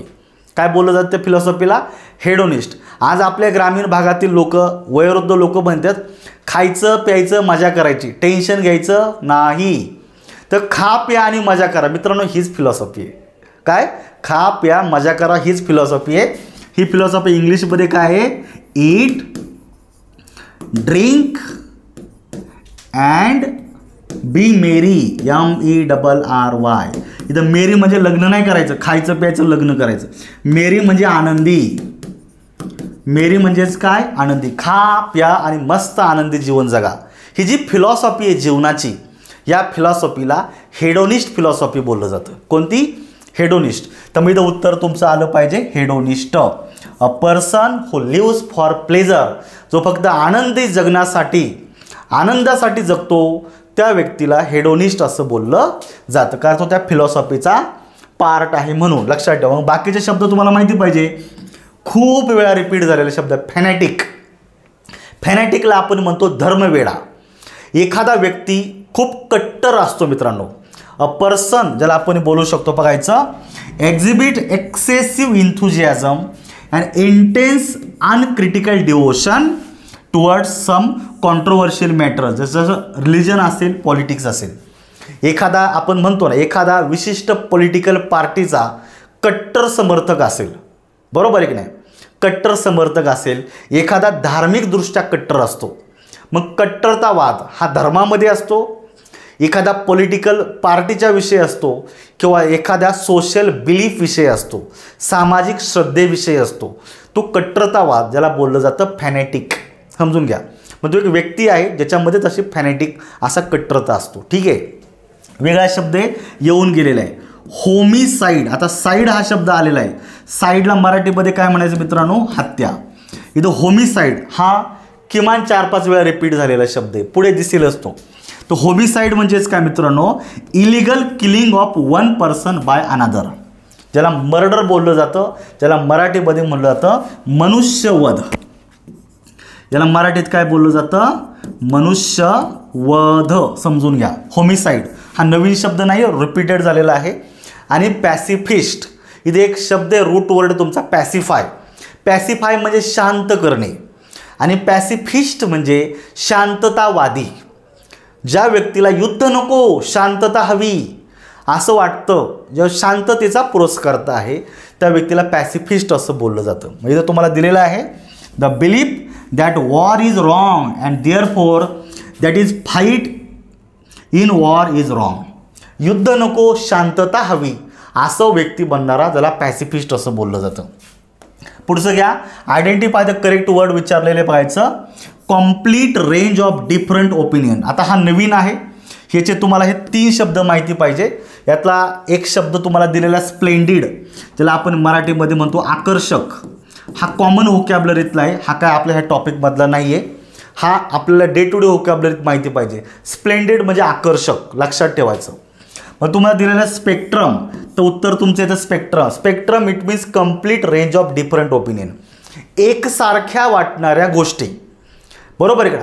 म्हणजे भिन्न जरी असतील ना तरी त्याच्यामध्ये काहीतरी कॉमन सिमिलॅरिटी असते. थोडक्यात कॉमन गोष्टी असतात, आणि या कॉमन बाबींमुळं त्या अनेक गोष्टी एकत्रित बांधल्या गेलेल्या आहेत. समजून घ्या. कॉमन बाबींमुळं त्या अनेक गोष्टी एकत्रित बांधल्या गेल्या, ज्याला आपण स्पेक्ट्रम असं म्हणतो. A broad range of varied but related ideas or object. वेगवेगळ्या गोष्टी आहेत पण त्यांच्यामध्ये काहीतरी साधर्म्य आहे, सारखेपणा आहे, आणि म्हणून त्यांना एकत्रित गणलं जातं, त्याला स्पेक्ट्रम असं बोललं जातं. तिथे दुसरा शब्द तुमच्यासाठी स्पेक्युलेट, महत्त्वाचा शब्द आहे. तर स्पेक्युलेटचा अर्थ होतो मित्रांनो टू मेक अ गेस, अंदाज बांधणे. स्पेक्युलेट म्हणजेच काय? अंदाज बांधणे. येणाऱ्या काळाविषयी, घडणाऱ्या गोष्टींविषयी तुम्ही अंदाज बांधता, त्याला स्पेक्युलेशन बोललं जातं. स्पेक्युलेशन म्हणजे अंदाज, तो नाऊन आहे, आणि स्पेक्युलेट हा व्हर्ब आहे, म्हणजे अंदाज बांधणे. नोटीस करा, हा वेगळा शब्द आहे. आणि स्पेक्टॅक्युलर हा इम्पॉर्टंट शब्द आहे. Spectacular it means an event or performance that is very exciting to watch. म्हणजे पाहण्यासाठी अत्यंत एक्साइटिंग, मनोरंजक स्वरूपाची, अशा स्वरूपाची एखादा परफॉर्मन्स असेल, एखादी महत्त्वाची घटना असेल, याला स्पेक्टॅक्युलर असं बोललं जातं. ठीक आहे. ते सगळे शब्दांचे मिनिंग तुम्ही समजून घ्या. पुढचं दिलेलं आहे तुम्हाला MPSCला झालेलं पाहिजे. एका पेपरमध्ये 3-3, 4-4 प्रश्न आहे. MPSCच्या पेपरमध्ये 11 ते 12 शब्द विचारलेत, त्यातला एक सोडला तर सगळे रिपीटेड आहे. तरी पोर माझा सर प्रश्न मला 12-13च्या पुढं मार्क येत नाही. मेन प्रश्न पडतो तू करतो काय. लक्षात ठेवा, यायलाच पाहिजे. व्होकॅब्युलरीतच तेवढे प्रश्न यायला पाहिजे. ग्रामरचं सगळं तुमच्यासाठी आहेच आहे ऑलरेडी. पाहिजे दिलेलं पाहिजे. डिटेरिओरेशन, डिटेरिओरेट हा एक मूळ शब्द आहे. डिटेरिओरेट म्हणजे मित्रांनो लयाला जाणे, ऱ्हास होणे, कमी कमी होत येणं. लयाला जाणं, ऱ्हास होणे, कमी कमी होत जाणं. आणि याच्यापासून तयार झालेला शब्द डिटेरिओरेशन हा नाऊन आहे. म्हणजे मित्रांनो प्रोसेस ऑफ गोईंग वर्स, लयाला जाणे, कमी कमी होत जाणे, ऱ्हास होत जाणे, डिटेरिओरेशन समजून घ्या. हा शब्द इम्पॉर्टंट आहे. पुढे दिलेले बघायचं हिपॉक्रेसी. आता बघा ए साठी काय आहे तुमचा 3 आहे, चेक करून बघा. ए साठी 3 हा 2 ठिकाणी, म्हणजे पहिला आणि चौथा एलिमिनेट करा. आता दुसरा जर बी मध्ये अजून दोन्ही सारखाच दिलेला आहे, म्हणजे हिपॉक्रेसीला चौथाच पाहिजे. कॉन्सेलमेंट ऑफ ट्रू बिलीफ, कॉन्सेलमेंट ज्याला आपण म्हणतो लपवणे, लपवून ठेवणे, काय म्हणतो त्याला आपण हाईड, लपवून ठेवणे ऑफ ट्रू बिलीफ. म्हणजे सत्य आहे ते लपवलं जातं आणि जे असत्य आहे हे जगाला दाखवलं जातं. आपण मगाशी हिपॉक्राईट शब्द ऑलरेडी पाहिला आहे, ढोंगी व्यक्ती, का जो रिॲलिटीमध्ये तसा नाही आहे तो तसा दुसऱ्यांना दाखवतो, जो जसा दिसतो लोकांना तो तसा नसतो, त्याला ढोंगी बोललं जातं, त्याला हिपॉक्राईट बोललं जातं. आणि ज्यापासून नाऊन तयार झालेलं हिपॉक्रेसी म्हणजे अशा प्रकारचा ढोंगीपणा, नाऊन तयार करतो ढोंगीपणा. ठीक आहे. नोटोरियस, आता नोटोरियस हा जो व्यक्ती आहे हा सुद्धा प्रसिद्ध असतो, परंतु वाईट गोष्टींसाठी. कायसाठी? वाईट गोष्टीसाठी, ज्याला आपण म्हणतो ना हॅव्हिंग एव्हिल रेप्युटेशन, वाईट गोष्टींसाठी जो सुप्रसिद्ध आहे, ओळखला जातो, त्याला नोटोरियस बोललं जातं. आणि याच्या ऑपोजिट आहे तुमचा फेमस. जो व्यक्ती फेमस असतो तो चांगल्या कामांसाठी असतो, आणि जो म्हणजे तो कुप्रसिद्ध ज्याला बोलतो आपण, जो वाईट गोष्टींसाठी फेमस असतो त्याला नोटोरियस बोललं जातं. तर मग नोटोरियसचा अपोजिट काय होतो तुमचा? फेमस. याला आपण मराठीत म्हणतो प्रसिद्ध, आणि याला आपण याला नोटोरियसला म्हणतो आपण कुप्रसिद्ध. आणि राहिलेला डिफेमेशन. डिफेमेशन म्हणजे मित्रांनो निंदा करणे, एखाद्याला शाब्दिक बोलण्यातून एखाद्या व्यक्तीचं चारित्र्य हनन केलं जातं. जसं राजकारणामध्ये आपण सध्या पाहतो, सोशल लाईफमध्ये सुद्धा पाहतो, एक व्यक्ती अगदी ओपनली फेसबुकला येतो, ट्विटरला येतो आणि दुसऱ्या एखाद्या व्यक्तीचं नको तेवढं सगळ्या त्याचं अख्खा सातबाराच बाहेर काढतो त्याचा, बरोबर आहे की नाही?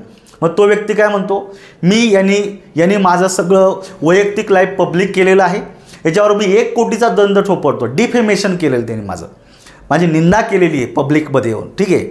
डिफेमेशन म्हणजेच काय? Remark done or harm somebody's reputation.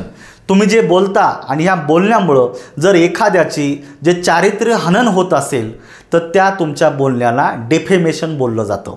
हा लिगल वर्ड आहे. डिफेमेशन हा लिगल वर्ड आहे, लक्षात ठेवायचं. त्यामुळे एकमेकाला जर मॅच जर केलं तर डी साठी 1 येतो आहे, तर डी साठी 1 केवळ एका ठिकाणी, मित्रांनो पर्याय क्रमांक 3ला मार्क करा. पुढे चालायचं 12 नंबरचा प्रश्न. आयडेंटिफाय द करेक्ट वर्ड विचारले, राज्यसेवा 22ला आलेला. Willing to do what is desired for you. बघा इज हे बीचं रूप आहे आणि द डिझायर्ड हे V3चं रूप आहे, म्हणजे पॅसिव्ह व्हॉइस आहे. जे तुम्ही करावं असं इतरांची इच्छा आहे तेच तुम्ही करायला तयार झालेले. आता ही तुमची इच्छा आहे का हा विचारलेला नाही. जसं तुमच्या घरच्यांना वाटतं तुम्ही इंजिनिअरिंग करावं आणि तुमच्या मनात दुसरं काहीतरी असतं, केवळ घरच्यांना खुश ठेवण्यासाठी तुम्ही इंजिनिअरिंगला ॲडमिशन घेता. म्हणजे बघा इतरांनी आपल्यावर काहीतरी लादलेलं आहे, आपल्यावर काहीतरी सांगितलेलं आहे का बाळा तू असं काहीतरी कर, आणि इतरांनी सांगितलेल्याच गोष्ट तुम्ही करायची तयारी करता, भले तुम्हाला ती आवडो किंवा न आवडो.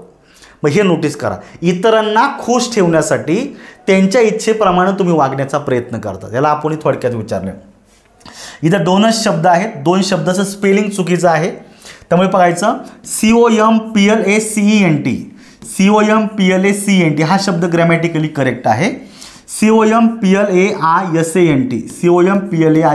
हा शब्द करेक्ट आहे. हे 2 स्पेलिंग चुकीचे आहेत, हे सोडून द्या. आता दोघांचा अर्थ लक्षात ठेवा. COMPLACENT complacent, it means feeling satisfied with your self, ज्याला आपण मराठीत म्हणतो आत्मसंतुष्ट. तुम्ही जे करता त्याच्यामध्ये तुम्ही समाधानी आहात. तुम्हाला हे करायचं होतं ते तुम्ही केलेलं आहात, तुम्हाला समाधान भेटलेलं आहे, आत्मसंतुष्ट. इथं इतरांचं घेणं देणं नाही आहे. तुम्हाला वाटलं तुम्ही त्या गोष्टी केल्या, तुम्हाला त्यातून समाधान मिळलं, तुम्ही म्हणा की मी समाधानी आहे, आत्मसंतुष्ट. हा वेगळा शब्द आहे.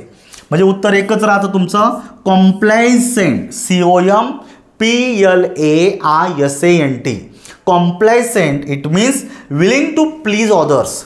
दुसऱ्याला तुम्ही खुश ठेवण्याचा प्रयत्न करता.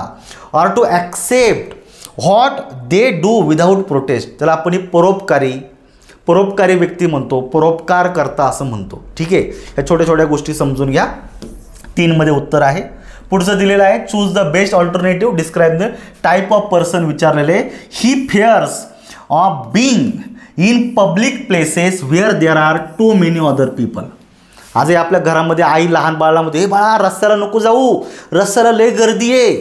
गर्दीत गेला, मारहाण झाली, मिसिंग झाला, प्रॉब्लेम येईल. लोकांना गर्दीची भीती वाटते. लोकांमध्ये जायचं, मोठ्या जमावामध्ये जायचं, जमावाची गर्दीची भीती वाटणं, याला इंग्लिशमध्ये काय बोललं जातं. इथं बघायचं आहे ही फिअर्स म्हणजे कोणतरी व्यक्ती आहे का जो पब्लिक स्पेसमध्ये जायला घाबरतो, जिथं अनेक लोक एकत्रित आलेले. जमावामध्ये जायला जो घाबरतो त्याला काय बोललं जातं. हे 4ही शब्द किमान 7-8 वेळा रिपीट झालेले आहेत मित्रांनो. क्लस्ट्रोफोबिया म्हणजे फिअर ऑफ क्लोज प्लेसेस, बंद खोलीची, आडगळीच्या खोलीची वाटणारी भीती. एखादी खोली महिन्यापासून बंद आहे, अंधार आहे, लाईट पण नाही आहे, झाडलेलं पण नाही, कोणी उचकून पण पाहिलं नाही, महिन्याच्या नंतर डायरेक्टली आतमध्ये जर जायचं असलं तर नको बाबा, सापबीप असेल, विंचू असेल, घाण पडलेली असेल, काय असलं दुसरं तर मला भीती वाटते. आपण म्हणतो ही आडगळीची खोली आहे, ही बंद आहे, बंद खोलीची विनाकारण भीती वाटते, त्याला क्लस्ट्रोफोबिया बोललं जातं. किमान 9-10 वेळा रिपीट झालेला शब्द आहे. आलाय कशाला? राज्यसेवेला. तरी लेकरं म्हणतात सर 12 आणि 13च मार्क्स मिळतात. वाईट वाटतं का जे यायला पाहिजे ते सुद्धा तुम्ही करत नाही. अरे किमान येऊन गेलेलं तरी करा, लय फायदा होईल तुम्हाला. हा होणार नाही उत्तरामध्ये. बघायचं ॲगोराफोबिक शब्द लक्षात ठेवायचा. Agoraphobic fear of public spaces. Agoraphobic, phobia म्हणजे भीती, ॲगोराफोबिक म्हणजे पब्लिक प्लेस, जिथं अनेक लोक एकत्रित आलेले, जमाव जिथं आलेलं आहे, अशा गर्दीच्या प्लेसची भीती वाटते, त्याला ॲगोराफोबिक बोललं जातं. हे उत्तर तुमचं करेक्ट आहे. हायड्रोचा अर्थच मित्रांनो वॉटर असा होतो, जे सायन्सशी त्यांना माहिती आहे. हायड्रो म्हणजे वॉटर आणि हायड्रोफोबिक म्हणजे पाण्याची वाटणारी भीती. आपण म्हणतो ना पाण्याच्या जवळ नको जाऊ, पडशील, बुडशील, मरशील, पाण्याची वाटणारी भीती. आणि राहिला एक्सेंट्रिक, हा तर इतका वेळा रिपीट झालेला आहे का बस. विक्षिप्त व्यक्ती का ज्याचं वागणं बोलणं हे ज्याला आपण म्हणतो ना जे स्टँडर्ड आहे त्याच्यापेक्षा वेगळं असतं. तो इतरांपेक्षा वेगळाच वागतो, त्याची सायकोलॉजी इतरांपेक्षा थोडीशी वेगळी, वेडा नाही म्हणायचं बरं त्याला. एक्सेंट्रिक विक्षिप्त स्वरूपाचा व्यक्ती समजून घ्या, असं समजून घ्या. हे 4ही शब्द इम्पॉर्टंट आहे. उत्तर तुमचं 2 मध्ये निघतंय. आता इथं नंबर बदलायचा राहिलेला आहे. इथं 24 घ्या. स्ट्रॉंग डिसलाईक बिटवीन 2 पर्सन, 2 लोकांमध्ये असणारा तीव्र तिरस्कार. म्हणजे मला दुसऱ्या व्यक्तीचा प्रचंड राग येतो, माझ्या मनामध्ये त्याच्याविषयी प्रचंड तिरस्कार आहे, याला काय बोललं जातं बघायचं. ॲव्हर्जन ज्याला आपण मराठीमध्ये म्हणतो तिटकारा. एखादी गोष्ट प्रमाणापेक्षा जास्त स्वरूपात जर मिळाली ना तर आपण त्याचा तिटकारा येऊन जातो. एखादा म्हणतो मला मटर पनीर लय आवडतं, बाळा तू रोज मटर पनीर खा, 2 दिवसांनी म्हणशील बाबा आता नको, लय झालं पार आता मला त्याचा तिटकारा येऊन गेला. एखाद्या गोष्टीला वारंवार जेव्हा तुम्ही फेस करता त्याचा कंटाळा येऊन जातो, त्याचा तिटकारा येऊन जातो. ही वेगळी संकल्पना आहे. दुसरा शब्द दिलेला आहे अँटिपथी. अँटिपथी म्हणजे तीव्र तिरस्कार, एखाद्या व्यक्तीविषयी त्याच्या सवयीविषयी वाटणारा तिरस्कार. उत्तर निघतं तुमचं अँटिपथी 2 नंबरचं. त्यामुळं पुढचा जो काही प्रश्न आहे त्याचं उत्तर तुमचं 2 येतं आहे. ॲक्च्युली हा 14 नंबरचा प्रश्न आहे, हा 2 मध्येच आलेला आहे. 14 नंबरचा प्रश्न आहे, लक्षात ठेवा, त्याचं उत्तर 2 आहे. ॲपॅथी म्हणजे उदासीनता. एखादा व्यक्ती पूर्णपणे उदासीन आहे, त्याला काहीच करायची इच्छा नाही, एखाद्या गोष्टीच्या बाबतीत तो पूर्णपणे न्यूट्रल आहे, उदासीन आहे. आणि डिस्पाईट ऑफ म्हणतो, एखाद्या गोष्टीची पर्वा न करता, डिस्पाईट ऑफ एखाद्या गोष्टीची पर्वा न करता, ही ॲक्च्युली कनेक्टरच्या स्वरूपामध्ये पाहायला भेटतो. परंतु हे जे 2 शब्द आहेत, हे 2 शब्द इम्पॉर्टंट, त्यातला 2 नंबरचं उत्तरात घ्या. पुढचा 15 नंबरचा प्रश्न बघायचा. MPSCलाच आलेला बघा, किती प्रश्न विचारलेले. ऑर्निथॉलॉजी बोललं का प्रत्येकानं डॉक्टर सलीम अली आठवायचे. डॉक्टर सलीम अली, बरोबर आहे. Ornithology it means one who study birds. पक्षी, त्यांच्या नैसर्गिक अधिवासामध्ये जाऊन त्यांचं परीक्षण करणारा जो व्यक्ती असतो त्याला ऑर्निथॉलॉजिस्ट बोललं जातं, पक्षी तज्ज्ञ.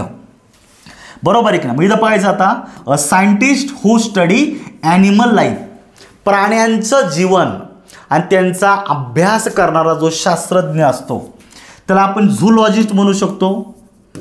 काय म्हणू शकतो त्याला? झूलॉजिस्ट, प्राणीशास्त्रज्ञ. प्राणी, त्यांचं लाईफ, त्यांचं फिजिक्स या सगळ्याचा अभ्यास करणारा व्यक्ती. अ person who studies birds in their natural habitat, नैसर्गिक सहवासामध्ये प्राण्यांचा अभ्यास करणारा जो व्यक्ती त्याला ऑर्निथॉलॉजिस्ट बोललं जातं. हे उत्तर करेक्ट आहे. पण हा शब्द समजून घ्या. अ पर्सन हू स्टडी व्हेजिटेशन, व्हेजिटेशन म्हणजे व्हेजिटेरियन नाही, व्हेजिटेशन म्हणजे स्मॉल प्लांट, लहान लहान रोपटी असतात बघा. काय? लहान लहान रोपटी असतात. लहान लहान रोपट्यांचा अभ्यास करणारा व्यक्ती. आता रोपट्याचा करू किंवा झाडाचा करू काय फरक पडत नाही, बोटॅनिस्ट म्हणून टाकायचं त्याला. बोटनी म्हणजे वनस्पतीशास्त्र, आणि बोटॅनिस्ट हा व्यक्तीसुद्धा यांचा अभ्यास करतो व्हेजिटेशनचा. आणि राहिलेला आहे one who is a lover of nature. याला काय स्पेसिफिक वर्ड नाही आहे, हे तिघांचे मिनिंग माहिती असू द्या तुम्हाला, त्यातला एक ऑर्निथॉलॉजीला मॅच झालेला आहे. ह्या पद्धतीनं समजून घ्यायचं. पुढे मॅच द फॉलोइंग आलेला 21ला आलेला आहे. Something that will solve all the problem, सगळ्या समस्यांवर एकमेव रामबाण उपाय, त्याला आपण काय म्हणतो? पेनेशिया. पेनेशिया म्हणजेच काय मित्रांनो? रामबाण उपाय. नोटीस करा, समस्या अनेक आहेत पण एकच रामबाण उपाय आहे, पेनेशिया. समजून घ्या. दुसरं, existing from the beginning of the world, जगाच्या सुरुवातीपासून जो अस्तित्वात आहे त्याला बोललं जातं मित्रांनो प्रीमॉर्डियल. प्रीमॉर्डियल म्हणजे जगाच्या सुरुवातीपासून जो अस्तित्वात आहे त्याला प्रीमॉर्डियल बोललं जातं. पेन इन मसल, जे स्नायू असतात, ह्या स्नायूंमध्ये होणाऱ्या ज्या वेदना आहे, स्नायूंमध्ये होणाऱ्या वेदना याला बोललं जातं मलायज. स्पेलिंग आणि अर्थ लक्षात ठेवायचं. मलायज म्हणजे पेन इन मसल, स्नायूमध्ये होणाऱ्या वेदना. आणि अजून एक राहिलेलं आहे, a person who hates other people, एक असा व्यक्ती का जो इतर लोकांचा तिरस्कार करतो. तो इतर लोकांना अजिबात ॲडजस्ट करून घेत नाही. तीव्र तिरस्कार इतरांचा करणारा जो व्यक्ती असतो त्याला बोललं जातं मित्रांनो मिसअँथ्रोप. याच्यामध्ये एक शब्द आहे बघा, अँथ्रो म्हणजे मनुष्य आणि मिस म्हणजे नाही. मग जो मनुष्य जातीचा इतर लोकांचा तिरस्कार करतो त्याला मिसअँथ्रोप असं बोललं जातं.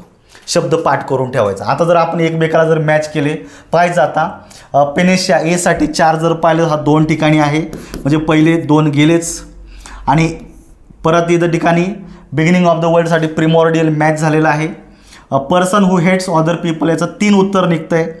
तर 3 हा केवळ या ठिकाणी आहे, कारण हा 4था असून उपयोग नाही, बाकीचं चुकलेलंच आहे. म्हणजे उत्तर तुमचं 3मध्ये निघतं आहे, हे समजून घ्या. पुढचा प्रश्न, which one of the following words correctly match the explanation. काय म्हणतात? A person who fails in the performance of his duty commits an offence. त्याला जे दिलेलं कर्तव्य आहे, हे कर्तव्य करायला जो व्यक्ती कमी पडलेला आहे, ज्याने काहीतरी गुन्हा केलेला आहे, या व्यक्तीला काय बोललं जातं? तर नोटीस करायचं. डेरलिक्ट लक्षात ठेवायचं. No longer in use and in bad condition. एखादी वस्तू आहे का ते दीर्घकाळ वापरामध्ये नाही आहे, त्यामुळे ती मोडगळीस आलेली आहे, चांगल्या कंडिशनमध्ये नाही आहे, सुस्थितीमध्ये नसणारी एखादी वस्तू, याला आपण डेरेलिक्ट असं म्हणतो. शब्द लक्षात ठेवा. नो लॉंगर इन यूज, अधिक काळ जी वापरात नाही आहे अशी गोष्ट. पुढचा शब्द दिलेला आहे डेलिक्वेंट. हा शब्द इम्पॉर्टंट आहे. डेलिक्वेंट ज्याला आपण म्हणतो मित्रांनो यंग ऑफेंडर. ऑफेन्स म्हणजे गुन्हा, ऑफेंडर म्हणजे गुन्हा करणारा, आणि यंग ऑफेंडर म्हणजे डेलिक्वेंट का ज्याने काहीतरी गुन्हा केलेला आहे. म्हणजे तुम्ही बिला उत्तरात घेऊ शकता. कारण the commits an offence notice करा. कल्प्रिट हा एक शब्द आहे. A person who has done something wrong, ज्यानं काहीतरी चूक केलेली आहे. बघा, चूक आणि गुन्हा याच्यामध्ये फरक आहे. काम करताना तुमच्याकडनं काहीतरी घोळ झाला, काहीतरी चूक झाली, तो पर अगदी असा खून केल्यासारखा, दरोडा टाकल्यासारखा गुन्हा नाही आहे. आपण म्हणतो निष्काळजीपणाने तुमच्याकडनं काहीतरी चूक झाली, ती कल्प्रिट, तो गुन्हेगार, परंतु तो वेगळ्या स्वरूपाचा आहे, समजून घ्या. आणि राहतं तुमचं डेलिटांट. हा एक शब्द लक्षात ठेवायचा. Dilettante, a person having superficial interest in art and other branch of knowledge. Dilettante एक असा व्यक्ती आहे का त्याला लिटरेचरविषयी किंवा ह्या जगातील वेगवेगळ्या गोष्टींविषयी खूप वरवरचं नॉलेज आहे. कुठल्याच विषयामध्ये तो एक्सपर्ट नाही आहे. आर्टविषयी त्याला फारसं नॉलेज नाही आहे किंवा अदर ब्रँचेसविषयी त्याला फारसं नॉलेज नसणं किंवा सुपरफिशियल वरवरचं नॉलेज असणारा व्यक्ती त्याला डिलिटंट असं बोललं जातं. कॉमन व्यक्ती येतो. ठीक आहे. म्हणजे इथं उत्तर काय निघतं तुमचं डेलिक्वेंट. बी कुठे आहे? B2मध्ये. हे सगळे शब्द इम्पॉर्टंट आहे, लक्षात ठेवा. पुढचा 18 नंबरचा which one of the following explain the phrase विचारलेलं बघायचं. जेनिओलॉजी. जेनिओलॉजी म्हणजेच काय मित्रांनो, ज्या वंशावळी असतात, वंशावळ नोटीस करा, वंशावळीचा अभ्यास करणारं शास्त्र. म्हणजे एक पिढी, त्याची पुढची पिढी, त्याच्या पुढच्या पिढी, हा जो पिढ्यानपिढ्यांचा इतिहास आहे याचा व्यवस्थित अभ्यास करणारं जे शास्त्र आहे त्याला जेनिओलॉजी बोललं जातं. मग या ठिकाणी बघायचं the study of earth surface, याला आपण जिओलॉजी म्हणतो. नोटीस करा, हा शब्द इम्पॉर्टंट आहे. जिओलॉजी म्हणजे भूपृष्ठाचा अभ्यास करणारा शास्त्र, geology. The study of person genius. आता जिनियस मोजण्यासाठी काय स्पेसिफिक शास्त्र नाही आहे. नोटीस करा, वेगवेगळ्या पद्धतीने एखाद्या व्यक्तीचा IQ मेंटल टॅलेंट मोजला जातो, त्यामुळे स्पेसिफिक वर्ड नाही याच्यासाठी, त्यामुळे हा शब्द सोडून द्या. Account of persons descend from his ancestor. Ancestor म्हणजे पूर्वज. एक पिढी, दुसरी पिढी, तिसरी पिढी, ह्या ज्या वंशावळी आहेत याचा अभ्यास करणं, ही याला आपल्याला काय म्हणायचं, जेनिओलॉजी. म्हणजे उत्तर काय निघलं पाहिजे? C निघलं पाहिजे, पर्याय क्रमांक 2. इथं बघायचं the study of the earth inner part. Inner part ज्याला आपण म्हणतो पृथ्वीचा भूभाग, अंतरंग, इंटरनल जो काही डेव्हलप आपण म्हणतो ना, जे लेअर असतात, पृथ्वीचा अंतरंगाचा अभ्यास करणं, त्याला तुम्ही जिओलॉजी पण म्हणू शकता किंवा जिओफिजिक्स पण म्हणू शकता. नोटीस करा, जिओलॉजी किंवा जिओफिजिक्स, पृथ्वीच्या अंतरंगाचा अभ्यास करणं. त्यामुळे इथं उत्तर तुमचं एकच निघतं, तुमचं पर्सन्स डिसेंड फ्रॉम द ॲन्सेस्टर, जेनिओलॉजी. समजून घ्या. पुढचं बघायचं आता मॅचला आलेले मॅचिंग. MTS म्हणजे टेक्निकल सर्व्हिस झालेलं आहे, कृषी सेवा, वनसेवा आणि अभियांत्रिकी यांची एकत्रित प्रेलिम झाली होती, त्याच्यामध्ये आलेला शब्द आहे ABCD. आणि इथं तुम्हाला 5 शब्द दिलेले, एक त्यांनी आगाऊ दिलेला आहे, कुठला तरी एक नाही याच्यामध्ये मॅच करायचे. पाहायचं फर्स्ट अपिअरन्स इन पब्लिक, पहिल्यांदाच पब्लिकमध्ये येणं. म्हणजे याचा अर्थ तुम्ही याच्या आधी कधी पब्लिकमध्ये आलाच नाही का, अशातला भाग नाही.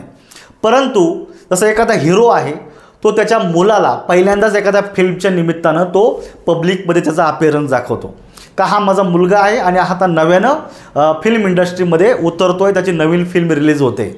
लक्षात ठेवा, फर्स्ट अपिअरन्स इन पब्लिक, पहिल्यांदाच त्याचं पब्लिकमध्ये अपिअरन्स दाखवणं एका विशिष्ट उद्देशानं, याला काय बोललं जातं मित्रांनो, डिबर्ट बोललं जातं. काय बोललं जातं? डिबर्ट. म्हणजे A साठी काय उत्तर येतं? 3 का जे 2च ठिकाणी, म्हणजे हे 2 तुमचे रिमूव्ह करा.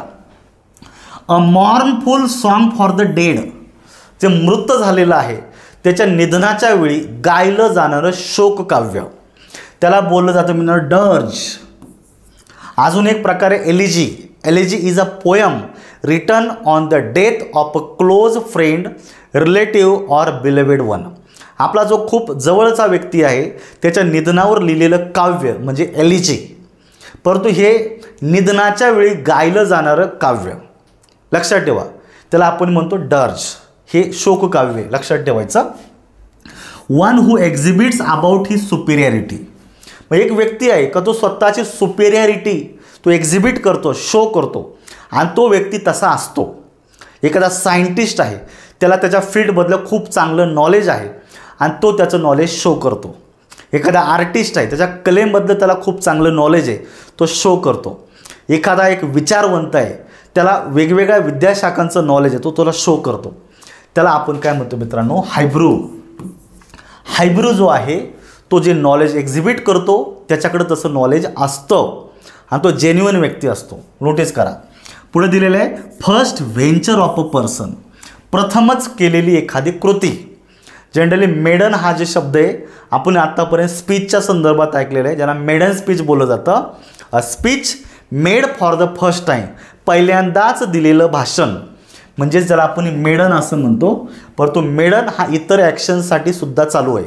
पहिल्यांदाच केलेली एखादी कृती, एखादं दिलेलं भाषण, संभाषण, याला मेडन बोललं जातं. मग आता बघा, डी साठी 1 कुठे आहे? डी साठी 1 केवळ एका ठिकाणी आहे. डी साठी 1 केवळ एका ठिकाणी आहे. म्हणजे मित्रांनो, तुमचं उत्तर हे निघणं अपेक्षित आहे. पर्याय क्रमांक 2 हे तुमच्या प्रश्नाचं उत्तर आहे. हे पद्धतीने मॅच करून बघा. पुढे 20 नंबरचा प्रश्न बघा. इथं तुम्हाला 4 दिलेले आहेत. याच्यामध्ये 2 फॉरेन वर्ड आहेत आणि 2 आपले कितीतरी वेळा रिपीट झालेले शब्द आहेत. बघायचं, the feeling that you have previously experience something. कधी कधी तुम्हाला असं फील होतं, अरे असं मी कधीतरी अनुभवलेलं आहे. आज जे सध्या आपल्या लाईफमध्ये चालतं आहे, असं मी कधीतरी यापूर्वीसुद्धा अनुभवलेलं आहे. ही परिस्थिती, हा स्टेट ऑफ माइंड हा पहिल्यांदाच नाही आहे. या अगोदरसुद्धा मी काय केलेलं आहे, हे सगळं अनुभवलेलं आहे. म्हणजे तुम्ही या अगोदर पण पहिल्यांदाच अनुभवता. लक्षात ठेवायचं, अनुभवलेलं असतं त्याला बोललं जातं डेजाऊ. त्याला काय बोललं जातं मित्रांनो? डेजाऊ. त्यामुळे हा जो शब्द आहे याला चांगल्या पद्धतीने समजून घ्या. हा शब्द खूप इम्पॉर्टंट आहे मित्रांनो, समजून घ्या. त्यामुळे डेजाऊ हा तुमचा पहिला शब्द आहे. दुसरा शब्द या ठिकाणी काय दिलेलं पाहिजे? The crime of killing one's brother or sister.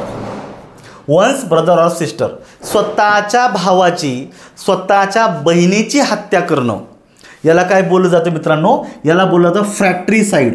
Notice करा, याच्यामध्ये एफ आहे, फ्रॅक्ट्रीसाईड. ॲक्च्युली हा भावाची हत्या बोललं जातं. पॅट्रीसाईड, ज्याच्यामध्ये पी आहे, पी. लक्षात ठेवायचं, पॅट्रीसाईड. पॅट्रीसाईड म्हणजेच वडिलांची हत्या. मॅट्रीसाईड म्हणजे आईची हत्या. सोरोरीसाईड म्हणजे बहिणीची हत्या. इन्फंटीसाईड म्हणजे लहान इन्फंट अर्भकाची हत्या. फेटिसाईड ज्याला बोललं जातं अर्भक, किंवा आपण म्हणतो ना की पोटामध्ये मातेच्या पोटामध्ये जे अर्भक असतं त्याची हत्या, त्याला आपण फेटिसाईड असं बोललं जातं. बरोबर आहे. असे वेगवेगळ्या प्रकारचे शब्द आहेत. तसा हा शब्द दिलेला आहे. फ्रॅक्ट्रीसाईड म्हणजे भावाची हत्या. यांनी बहिणीसाठी सुद्धा दिलेले, तर चालून द्या, काही फरक पडत नाही. अकॉर्डिंग टू द लॉ, ज्याला आपण म्हणतो ना कायदेशीर, त्याला आपल्याला म्हणतं डे जुरे, कायदेशीर. हा नवीन शब्द आहे. फॉरेन वर्ड्स आहेत हे. अनेक राहिलेले आहेत. The crime of killing king or queen, राजा किंवा राणीची हत्या करणं, याला रेजिसाईड असं बोललं जातं. हे एकमेकाला मॅच करून बघायचं. आता बघा, ए साठी डायरेक्टली 4 आलेला आहे का, जो 2 ठिकाणी दिलेला आहे. आणि बी साठी तुमचा 3 आलेला आहे, तोही सेम तसाच दिलेला आहे. म्हणजे या दोघांपैकी एक माहिती पाहिजे तुम्हाला. मग सी साठी 1 कुठे आहे? याच्यातला केवळ एका ठिकाणी. इथं असूनही उपयोग नाही आहे. म्हणजे तुमचं उत्तर काय झालेलं आहे? 2 मध्ये फायनल झालेलं आहे. ह्या पद्धतीनं समजून घ्या. हे सगळे शब्द इम्पॉर्टंट आहे. Choose the word that means the extreme fear of being small confined place. एखाद्या लहान आडगळीची खोलीची वाटणारी जी भीती आहे तिला काय बोललं जातं? बघा, आत्ताच्या आत्ता रिपीट झालेले. होमिसाईड ज्याला आपण म्हणतो मनुष्यवध, ज्याला आपण काय म्हणत असतो? मनुष्यवध. क्लस्ट्रोफोबिया ज्याला आपण म्हणतो ना बंद आडगळीची खोली, क्लोज प्लेसची वाटणारी भीती, क्लस्ट्रोफोबिया हे उत्तर आहे. झेनोफोबिया मित्रांनो, झेनो म्हणजे फॉरेनर. फॉरेनर लोक, त्यांचं कल्चर, त्यांची भाषा यांच्याविषयी वाटणारी भीती, फॉरेनर लोकांची भीती असते झेनोफोबियामध्ये. आणि परत रिपीट झालेल्या हायड्रोफोबिया म्हणजे पाण्याची वाटणारी भीती. हे सगळे शब्द बॅकडेटेडच्या प्रत्येक पेपरमध्ये रिपीट होतात, समजून घ्या. पुढे बघायचं आता, which one of the following is the one word substitute. काय विचारलेलं? A decision which can not B alter or withdrawn. Can not, एकदा घेतलेला डिसिजन का जो बदलता येणार नाही, जो माघारी घेता येणार नाही, त्याला काय बोललं जातं? जो डिसिजन ज्याच्यामध्ये काहीच बदल होणार नाही, जो मागे घेतला जाणार नाही, त्याला बोललं जातं इरेव्होकेबल. इरेव्होकेबल लक्षात ठेवायचं, म्हणजे घेतलेला डिसिजन जो बदलणार नाही, मागं घेणार नाही, जो फायनल आहे, इरेव्होकेबल बोललं जातं. आता इथं तुम्हाला परत यायचं नाही. इन याचा अर्थ होतो नॉट. एक्सप्लिकेबल, एक्सप्लेन करू शकत नाही. That can not B explain, त्याला आपण म्हणतो इनएक्सप्लिकेबल. हा वेगळा शब्द आहे. इथं मूळ शब्द आहे तुमचा ऑडिबल. ऑडिबल म्हणजे ऐकण्यास योग्य, जे ऐकू शकतो. Which can not be heard, जे ऐकू शकतो असा आवाज म्हणजे ऑडिबल. आणि इनचा अर्थ होतो नॉट, जे ऐकू येऊ शकत नाही इतका लहान आवाज म्हणजे इनऑडिबल, दोन्ही शब्द येऊन गेलेले आहेत. आणि राहिला इलिसिट. इलिसिट म्हणजे बेकायदेशीर, which is not according to the law. बेकायदेशीर समजून घ्या. उत्तर तुमचं 3 मध्ये निघलेलं आहे.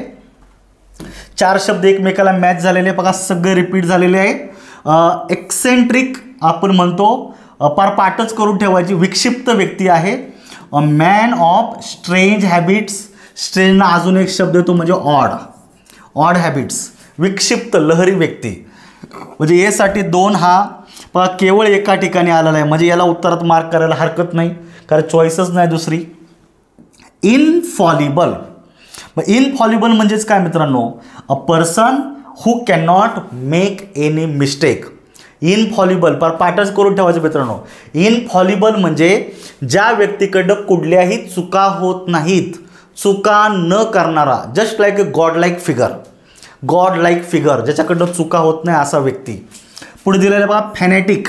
आपण पाहिलेलं आहे एखादा धर्म, एखादी सोशल बिलीफ, एखादी पॉलिटिकल थॉट याच्याविषयी अत्यंत कट्टर असणं, नॅरो संकुचित व्ह्यू असणारा व्यक्ती.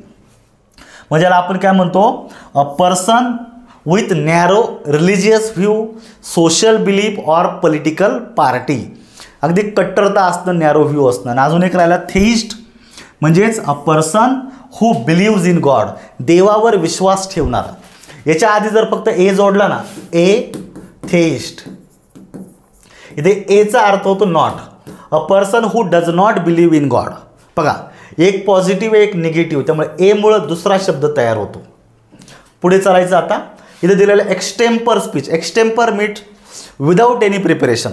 कुठल्याही प्रकारची तयारी न करता दिलेलं जे भाषण असतं त्याला आपण एक्सटेम्पर असं म्हणतो. A speech made without preparation. यालाच दुसरा शब्द आहे IMPROMPTU, इम्प्रॉम्प्टिव्ह. नोटीस करा, हे दोन्ही शब्द सिनॉनिमच आहे. इम्प्रॉम्प्टिव्ह म्हणजे विदाऊट एनी प्रिपरेशन दिलेलं स्पीच, सेम एक्सटेम्पर. उत्तर निघलेले तुमचं. आता याला काही स्पेसिफिक शब्द नाही आहेत. हे 4 शब्द एकमेकाला मॅच करून पाहूयात. आता आपण बघायचं लॉस ऑफ मेमरी. आपली मेमरी लॉस होते. आपली म्हणजे प्रत्येकाची नाही होत, जनरली एक अशा प्रकारचे आहे, अनेक लोकांच्या बाबतीत असं सापडतं. सायकोलॉजिस्टकडे अशा केसेस जास्त जातात का विसरभोळी प्रवृत्ती असते. एखाद्या गोष्टी तो सतत विसरतो, त्याला लॉस ऑफ मेमरी असं बोललं जातं. मग आता लॉस ऑफ मेमरीला आपल्याला काय म्हणायचे? तर लॉस ऑफ मेमरीला लक्षात ठेवायचं ॲम्नेशिया. काय बोललं जातं त्याला आपण? ॲम्नेशिया. लक्षात ठेवायचं. Loss of voice. Loss of voice.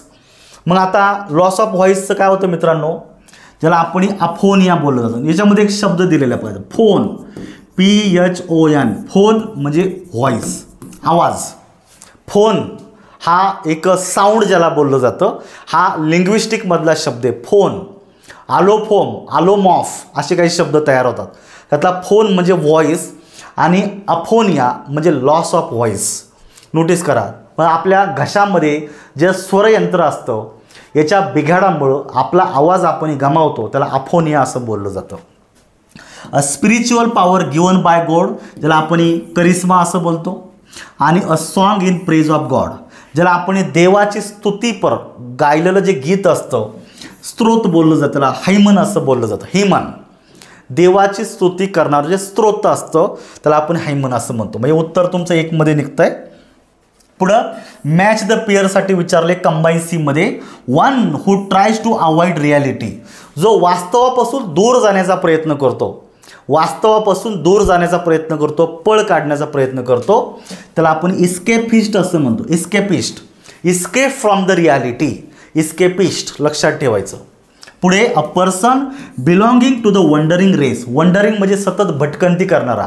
आज या गावात, उद्या त्या गावात, परवा त्या गावात, सतत जो जागा बदलत असतो, भटकंती करत असतो, त्या व्यक्तीला बोललं जातं मित्रांनो जिप्सी. काय बोललं जातं त्याला? जिप्सी. वन हू बिलीव्ज इन फेट. फेट ज्याला आपण मराठीमध्ये म्हणतो नशीब. जो नशिबावर विश्वास ठेवतो त्याला बोललं जातं मित्रांनो फॅटॅलिस्ट. प्रारब्धवादी, प्रारब्ध, नशीब याच्यावर विश्वास ठेवणारा प्रारब्धवादी. पुढचा शब्द आहे वन हू बिलीव्ज व्हेरी इझिली. का जो पटकनी दुसऱ्यावर विश्वास ठेवतो. बघा, मगाचा होता नशिबावर विश्वास ठेवणार, तो वेगळा. पण दुसरा व्यक्ती असा आहे का जो पटकन दुसऱ्यावर विश्वास ठेवतो. बरोबर आहे. एखादा व्यक्ती कपटी असतो, तो दुसऱ्याला फसवण्याचा प्रयत्न करतो. पण काही भोळे बापटे लोक असतात, ते दुसऱ्या लोकांवर पटकन विश्वास ठेवतात. त्याला बोललं जातं मित्रांनो क्रेड्युलस. त्याला काय बोललं जातं? क्रेड्युलस. मराठीत म्हणायचं त्याला भोळा भाबडा व्यक्ती. फॅटलिस्टला म्हणायचं प्रारब्धवादी, नशिबावर विश्वास ठेवणारा. जिप्सी जो सतत भटकंती करत असतो तो. आणि एस्केपिस्ट म्हणजे जो रिॲलिटीपासून, वास्तवापासून दूर जातो तो व्यक्ती. आता उत्तर तुम्हाला मिळणार आहे, याच्यात काही प्रॉब्लेम नाही. जे one who poses to be better than what he really is. Then लक्षात ठेवायचं, जो पोज करतो, तो स्वतःला शो करतो. कसा? बेटर. जो तसा नाही आहे, परंतु तो शो करण्याचा प्रयत्न करतो. पण या व्यक्तीला काय बोललं जातं? हायब्रू तर होणार नाही आहे. हायब्रू हा एक असा व्यक्ती आहे का जो ऑलरेडी सुपेरियरच आहे, त्याच्याकडे टॅलेंट आहे आणि तो शो करतो.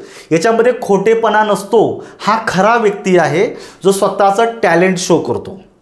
पण याचा अपोजिट दुसरा व्यक्ती जनरल दिला जातो हंबग. हंबग उत्तरामध्ये आलं पाहिजे. हंबग म्हणजे फॉल्स टॉक किंवा बिहेवियर. त्याचं बोलणं, त्याचे वागणूक, बिहेवियर हे चुकीचं असतं, फॉल्स असतं. म्हणजे तो ढोंग करत असतो, शो करत असतो. जो तसा नाही आहे पण तसा तो दाखवण्याचा प्रयत्न करतो. बरोबर आहे का? त्याला हंबग उत्तरामध्ये येतं. स्मार्ट हा कॉमन शब्द आहे, हुड्डू पण कॉमन शब्द आहे. ठीक आहे. आर्बिट्रेटर हा लिगल वर्ड आहे. आर्बिट्रेटर कसा शब्द आहे? लिगल. आर्बिट्रेटर हा लिगल वर्ड आहे. लिगल म्हणजेच कसा मित्रांनो, ज्याला आपण लवाद म्हणतो. दोन पार्टी आहेत, दोन गट आहेत, दोन संस्था आहेत, दोन व्यक्ती आहेत, त्यांच्यामधील भांडण मिटवण्यासाठी ज्या थर्ड पार्टी व्यक्तीची नेमणूक केली जाते त्याला आर्बिट्रेटर बोललं जातं. त्याला मराठीत लवाद असं म्हणतो. याचं बघायचं, a person who is appointed by the party to settle their dispute. दोन गटामधील, दोन पार्टीमधील भांडणं मिटवण्यासाठी ज्या थर्ड पार्टी, तिसऱ्या व्यक्तीची नेमणूक केली जाते त्याला आर्बिट्रेटर बोललं जातं. मराठीमध्ये त्याला आपण लवाद असं म्हणतो. लक्षात ठेवायचं. इथं बाकीचे शब्द याच्यामध्ये मॅच होणार नाही आहे. पुढे बघायचं आता, हे 4 शब्द सगळे रिपीट झालेले आहेत. केनन. केनन म्हणजेच काय रे मित्रांनो? जिथं कुत्रा राहतो. म्हणजे राहतो म्हणजे तो का स्वतःसाठी घर बांधत नाही, माडी बिडी बांधत नाही. जनरली कॅनल म्हणजे आपण आपल्या घराच्या बाजूला, घराच्या आसपास कुठंतरी कुत्र्यासाठी एक छोटंसं निवास बांधतो का त्याच्यामध्ये कुत्रं राहतं. कुत्र्याचं निवासस्थान. केनल म्हणजेच काय? कुत्र्याचं निवासस्थान. लक्षात ठेवायचं. स्पिंस्टर. स्पिंस्टर म्हणजे अनमॅरिड विमेन. आता अनमॅरिड म्हणजे ज्या मुली आहेत का ज्यांचं अजून लग्न झालेलं नाही आहे, अविवाहित मुलींना नाही म्हणायचं. जनरली स्पिंस्टर म्हणजेच कशी का who suppose not married in the future also. भविष्यातही कदाचित ती लग्न करणार नाही. भविष्यातही लग्न करणार नाही अशी स्त्री अनमॅरिड समजून घ्या. बरोबर आहे. त्याला आपण स्पिंस्टर असं म्हणतो. पोलीगमी. पोली म्हणजे मोर दॅन 2. इथं 3 शब्द तयार होतात. मोनोगमी. मोनो म्हणजे सिंगल, हे लिहून ठेवायचं. मोनो म्हणजे सिंगल. बाय. बाय म्हणजे डबल. आणि पोली म्हणजे 2 पेक्षा अधिक, मोर दॅन 2. म्हणजे पोलीगमी म्हणजेच काय? आपण म्हणू शकतो having several wives at the same time. एकाच वेळेस अनेक बायका असणं, ज्याला आपण बहुपत्नीत्व असं बोलतो. मग इथं 3 शब्द पाठच करून ठेवायचे. मोनोगमी म्हणजे एकपतित्व, का ज्या पुरुषाला एकच विवाह झालेला आहे आणि एकच बायको आहे त्याला आपण मोनोगमी असं म्हणतो. बायगमी म्हणजे 2 बायका असणं आणि 2 पेक्षा अधिक असेल त्याला पोलीगमी असं बोललं जातं. हल्ली एक मिळत नाही तर पोलीगमीचा तर विषयच नाही. हिंदू धर्मामध्ये बसत नाही, काही धर्मांमध्ये आहे, परंतु ह्या दिवसांमध्ये पोलीगमी परवडणारी नाही आहे. पूर्वीचा काळ वेगळा होता. 100-100, 200-200 एकर जमिनी होत्या. एवढं जमीन काम करायचं म्हणजे माणसं पाहिजे होती. मॅन पॉवरसाठी सगळ्या गोष्टी व्हायच्या. बरोबर आहे का? हल्ली तसं नाही आहे. हल्ली खूप अवघड आहे. पोलीगमी आता परवडणार नाही, परंतु शब्द लक्षात असू द्या. आणि पेनिशिया रिपीट झालेला आहे. Remedy which is suppose to cure all disease. रामबाण औषध, रामबाण उपाय. समस्या अनेक, उपाय एक. उत्तर निघलेले. त्यामुळे हे शब्द समजून घ्या. पुढचं दिलेलं आहे one who looks at the brighter side of thing. म्हणजे बघा आशावादी व्यक्ती म्हणतो का जो चांगल्या गोष्टी पाहण्याचा प्रयत्न करतो, बरोबर आहे की नाही. आशावादी व्यक्ती त्याला ऑप्टिमिस्टिक बोललं जातं. ऑप्टिमिस्ट म्हणजेच कोण? अ person who looks at the bright side of thing. आशावादी व्यक्ती, आशावादी. दुसरा दिलेला अल्ट्रुइस्ट, ज्याला आपण म्हणतो निस्वार्थी. याला दुसरा शब्द आहे परोपकारी. नोटीस करायचं, परोपकारी म्हणजेच काय मित्रांनो? एक असा व्यक्ती आहे का जो समाजातील लोक आहे त्यांचं दुःख दैन्य त्यांना मदत करण्याचा प्रयत्न करतो, परोपकार करण्याचा प्रयत्न करतो, असा परोपकारी व्यक्ती. अल्ट्रुइस्ट याला अजून एक शब्द आहे फिलॅन्थ्रॉपिस्ट. दोन्ही शब्द सिनॉनिमच आहेत. आणि दिलेल्या पेसिमिस्ट, ज्याला आपण म्हणतो निराशावादी. निराशावादी, तो निराश झालेला आहे, बरोबर आहे की नाही. काहीच होणार नाही, अरे आज याचं काही खरंच नाही, अरे असं कुठं असतंय का, अरे मी कुठं पास होतो का, म्हणजे जीवनाकडं हा निगेटिव्ह दृष्टीनं बघतो. निराशावादी, पेसिमिस्ट, अशा व्यक्तीचं काही खरं नसतं, लक्षात ठेवा. यांच्यापासून दूर राहायचं. हे कधी सुधारते नाही आणि दुसऱ्याला सुधारणं देणार नाही. आणि राहिला अथेइस्ट. थेइस्ट म्हणजे देवावर विश्वास ठेवणारा आणि अथेइस्ट म्हणजे देवावर विश्वास न ठेवणारा व्यक्ती. हे सगळे रिपीट झालेले आहेत. उत्तर तुमचं निघलेलं आहे. पुढचं, one who moves from one country to another. आता हा पेपर झाला होता ना, त्यावेळेस एक शंका निर्माण झाली ती. एक व्यक्ती का जो एका देशातून दुसऱ्या देशात जातो याला काय बोलतात? परमनंट राहण्यासाठी जातो, कसा जातो इथं दिलेलंच नाही. तर मग इथं थोडासा ह्या शब्दाच्या बाबतीत ॲम्बिगिटी होती. प्रत्येकानं ज्याच्या लेवलला उत्तर दिलं होतं, परंतु आयोगाचं उत्तराची वाट पाहिजे होती. आणि आयोगानं उत्तर दिलेलं आहे एमिग्रांट. जो स्वतःचा देश सोडून दुसऱ्या देशामध्ये जातो त्याला एमिग्रांट असं बोललं जातं. आणि इमिग्रांट एक दुसरा शब्द आहे IMMIGRANT. एमिग्रांट ज्याला बोललं जातं a foreigner who come in another country to settle, त्याला एमिग्रांट बोललं जातं. उत्तर हे दिलेले बघा. तर एमिग्रांट वेगळं आहे. व्हॅगॅबॉन्ड म्हणजे मित्रांनो भटका व्यक्ती, का जो भटकंती करत असतो. आता भटकंतीमध्ये डायरेक्ट देश बदलून जात नाही, कुठे भटकतो, इकडं तिकडं. आणि एमिनंट म्हणजे सुप्रसिद्ध. याला अर्थ काय म्हणतो? सुप्रसिद्ध व्यक्ती, एखाद्या फील्डमधला नावाजलेला. फिलॉन्थ्रॉपिस्ट आत्ताच आपण पाहिलेलं आहे, लवर ऑफ ह्युमॅनिटी. आपल्याला माहिती पाहिजे फिलॉन्थ्रॉपिस्ट म्हणजे काय? अ लवर ऑफ ह्युमॅनिटी, का जो मानव जातीसाठी मानवाच्या कल्याणासाठी काम करतो तो फिलॉन्थ्रॉपिस्ट झाला. दुसरा दिला मिसोजिनिस्ट. बघायचं, वन हू हेट्स विमेन. स्त्रियांचा तिरस्कार करणारा व्यक्ती. असे लय लोक आहेत का ज्याला स्त्री जातीवरच राग येतो, स्त्रियांचा ज्याला तिरस्कार करतो, असा व्यक्ती मिसोजिनिस्ट बोललं जातं. वन हू हेट्स विमेन, स्त्रियांचा तिरस्कार करणारा. हेटर ऑफ मॅनकाइंड. पहा इथं लवर आहे आणि इथं हेटर आहे, हे एकमेकाच्या अपोजिट वर्ड आहे. हेटर ऑफ मॅनकाइंड ज्याला आपण बोलतो मिसोगॅमिस्ट. वन हू हेट्स अवॉइड, लक्षात ठेवायचं, सॉरी मिसअँथ्रॉप बोललं जातं त्याला. आपण एक पाहिलेलं बघायचं, मिसोजिनिस्ट बोललं जातं जो स्त्रीचा दोष करतो. आणि मिसोगॅमिस्ट हा शब्द आहे, याच्यातनं आम्ही नवीन ॲड करून दिलेलं आहे. मिसोगॅमिस्ट म्हणजे वन हू हेट्स अवॉइड और अपोजिट मॅरेज, जो विवाहाचा द्वेष करतो, विवाह संस्थेचा द्वेष करतो, त्याला मिसोगॅमिस्ट बोललं जातो.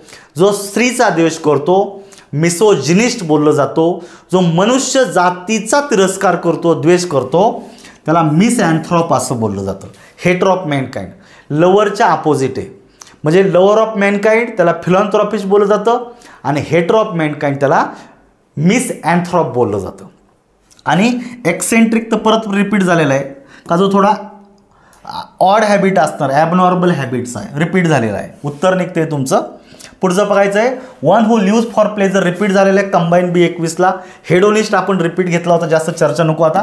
हेडोनिस्ट म्हणजे ज्याला आपण म्हणतो का जो आनंदासाठी जगतो तो हेडोनिस्ट झाला. फॅनॅटिक म्हणजे धर्मवेळा रिपीट झालेला आहे. आणि मिसोजिनिस्ट आत्ताच पाहिलेलं आहे, हेटर ऑफ विमेन, स्त्रीचा तिरस्कार करणारा. आता याचं उत्तर तुम्हाला मिळणार आहे. सी उत्तरात येतं आहे, C2 मध्ये आहे. पुढे नियरेस्ट मिनिंग विचारलेले ऑन्कॉलॉजिस्ट. आता हे तुम्हाला माहिती पाहिजे. वेगवेगळ्या फील्डचे एक्सपर्ट आहेत, म्हणजे डॉक्टर आहेत, वेगवेगळे असतात. ब्रेनचा वेगळा, कानाचा घशाचा वेगळा, दाताचा वेगळा, स्किनचा वेगळा, केसांचा वेगळा, हार्टचा वेगळा, किडनीचा वेगळा, शरीराच्या गाठींचा वेगळा, बरोबर आहे की नाही, थंडी तापाचा वेगळा, नॉर्मल वेगवेगळे, हातापायाच्या हाडांचा वेगळा, असे वेगवेगळे डॉक्टर्स असतात. तर त्यांना वेगवेगळी नावं दिलेली आहेत. पाहायचं ऑन्कॉलॉजिस्ट म्हणजेच काय मित्रांनो, वन हू स्टडीज ट्यूमर.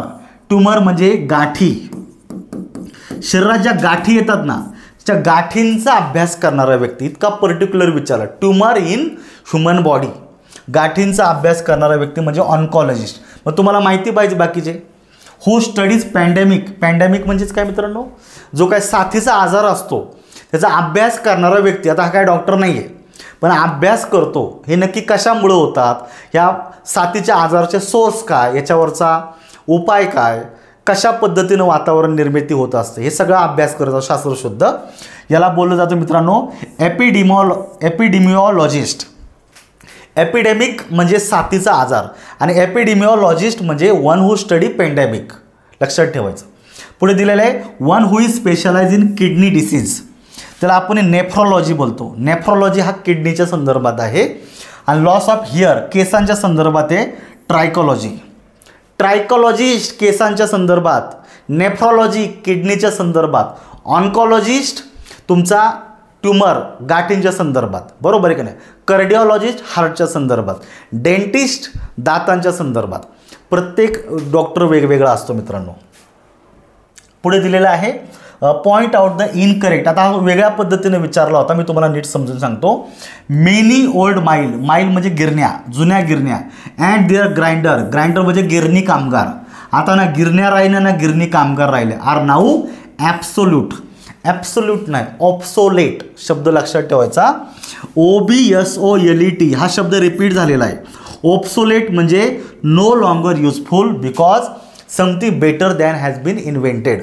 नवीन टेक्नॉलॉजी आली म्हणजे जुन्या टेक्नॉलॉजी आहे आता ह्या कशा झालेल्या आहेत, ऑब्सोलेट झालेल्या आहेत. बघा ज्या ठिकाणी जुन्या काळामध्ये इलेक्ट्रिसिटी नव्हते, पंप नव्हते, त्यावेळेस विहिरीवर इंजिन बसवलं जायचं. रॉकेल टाकून ते इंजिन डिझेल टाकून वगैरे ते चालू केलं जायचं. आता घरघर इलेक्ट्रिसिटी आल्यामुळे आता साधे इलेक्ट्रिकचे पंप आलेले आहेत. म्हणजे जुने जे इंजिन आहे आता कसे झाले, ऑब्सोलेट झाले. मुंबईला आपण टेक्स्टाईल इंडस्ट्रीज जास्त असं म्हणतो, म्हणजे ते गिरणी कामगार जास्त होते. आता नवीन टेक्नॉलॉजी आली त्यामुळे गिरणी कामगार नाही ना, त्या गिरणी राहिलेल्या आहेत. मोठमोठ्या कंपन्यांमध्ये वेगळ्या ठिकाणी प्रोडक्शन केलं जातं. त्यामुळे ऑब्सोलेट पाहिजे होता. स्पेलिंग चुकलेलं आहे म्हणजे उत्तर येतं तुमचं एकमध्ये. आणि दुसरं तर बरोबर आहे, a person who hates Mankind.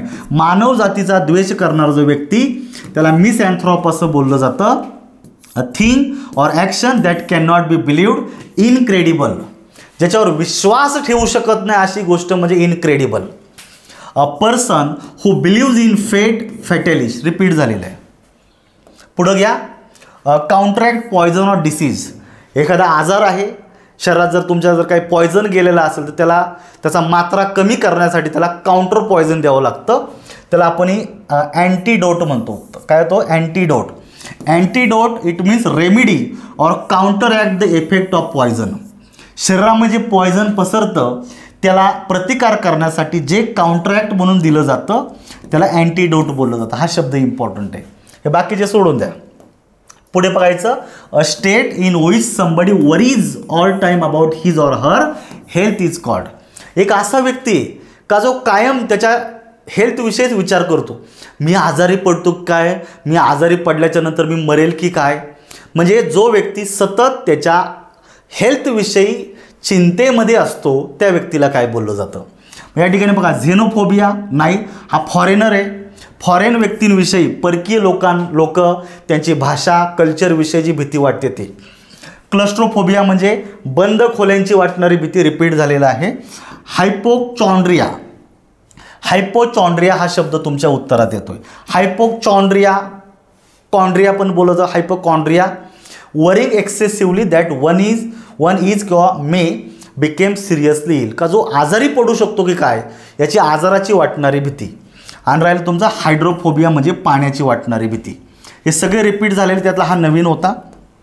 पुढे स्टॉईक रिपीट झालेला आहे. आता स्थितप्रज्ञ. A person who is indifferent to pleasure and pain. स्थितप्रज्ञ याला मराठीत काय बोललं जातं, स्थितप्रज्ञ. स्थितप्रज्ञ नोटीस करा. Indifferent to pleasure and pain म्हणजे शोषित बोलतो. जशी परिस्थिती येईल, चांगलं येऊ वाईट येऊ, त्याला तो सहन करतो, त्याला फेस करणारा व्यक्ती. नोटीस करा. Meaning of the word which are laissez faire. आता हा इकॉनॉमिक्समधला वर्ड आहे, तुम्ही अभ्यास करा, तुम्हाला हा माहिती पाहिजे. लेज फेअर त्याचं डायरेक्ट उत्तर सांगतो, non interference of government in the trade, commerce and industry. जे खाजगी उद्योग व्यवसाय आहे, या खाजगी उद्योग व्यवसायांमध्ये जे काही गव्हर्नमेंट आहे त्यांचा इंटरफेरन्स नाही आहे. हे पूर्णपणे वेगळे आहे. कुठल्याही व्यक्तीला स्वतःचा उद्योग व्यवसाय स्वतःच्या पद्धतीनं मोठा ग्रो करण्याचा अधिकार आहे. आणि एखादा व्यक्ती जर स्वतःचा उद्योग व्यवसाय करत असेल तर गव्हर्नमेंट त्याच्यामध्ये हस्तक्षेप करत नाही. Until and unless he does something wrong. जोपर्यंत तो बेकायदेशीर काही करत नाही तोपर्यंत गव्हर्नमेंट त्याच्यामध्ये हस्तक्षेप करत नाही. त्याला काय बोलतं, लेज फेअर. समजून घ्या. पुढचा दिलेला आहे, government by small group of powerful people. अगदी मुठभर पॉवरफुल लोक सत्ता चालवतात. लक्षात ठेवायचं. डेमोक्रेसीमध्ये असं नाही. डेमोक्रेसीमध्ये ज्याला आपण म्हणतो democracy of the people, for the people, by the people. लोकांनी, लोकांसाठी, लोकांकडनं चालवलेलं सरकार. हे मुठभर लोकांच्या हातात सत्ता कधीच देत नाही. सगळी जनता हेच सरकार असतं. पण ही जर जुन्या काळामध्ये असं होतं की अगदी पॉवरफुल असे मोजकेच लोक सत्ता चालवायचे. म्हणजे बघा, मोनार्ची, त्याला आपण राजसत्ता असं बोलतो. राजेशाही होती त्यावेळेमध्ये, एक राजा असायचा आणि तो संपूर्ण प्रजेवर सत्ता गाजवायचा. ते वेगळे झालेले. तर प्लुटोक्रसी शब्द लक्षात ठेवा. प्लुटोक्रसी, गव्हर्नमेंट बाय द वेल्दी, म्हणजे जे श्रीमंत लोक आहे, श्रीमंतांच्या तंत्राने चालणारं सरकार. ॲरिस्टोक्रॅसी हे कुठल्या सरकार वगैरे नाही आहे.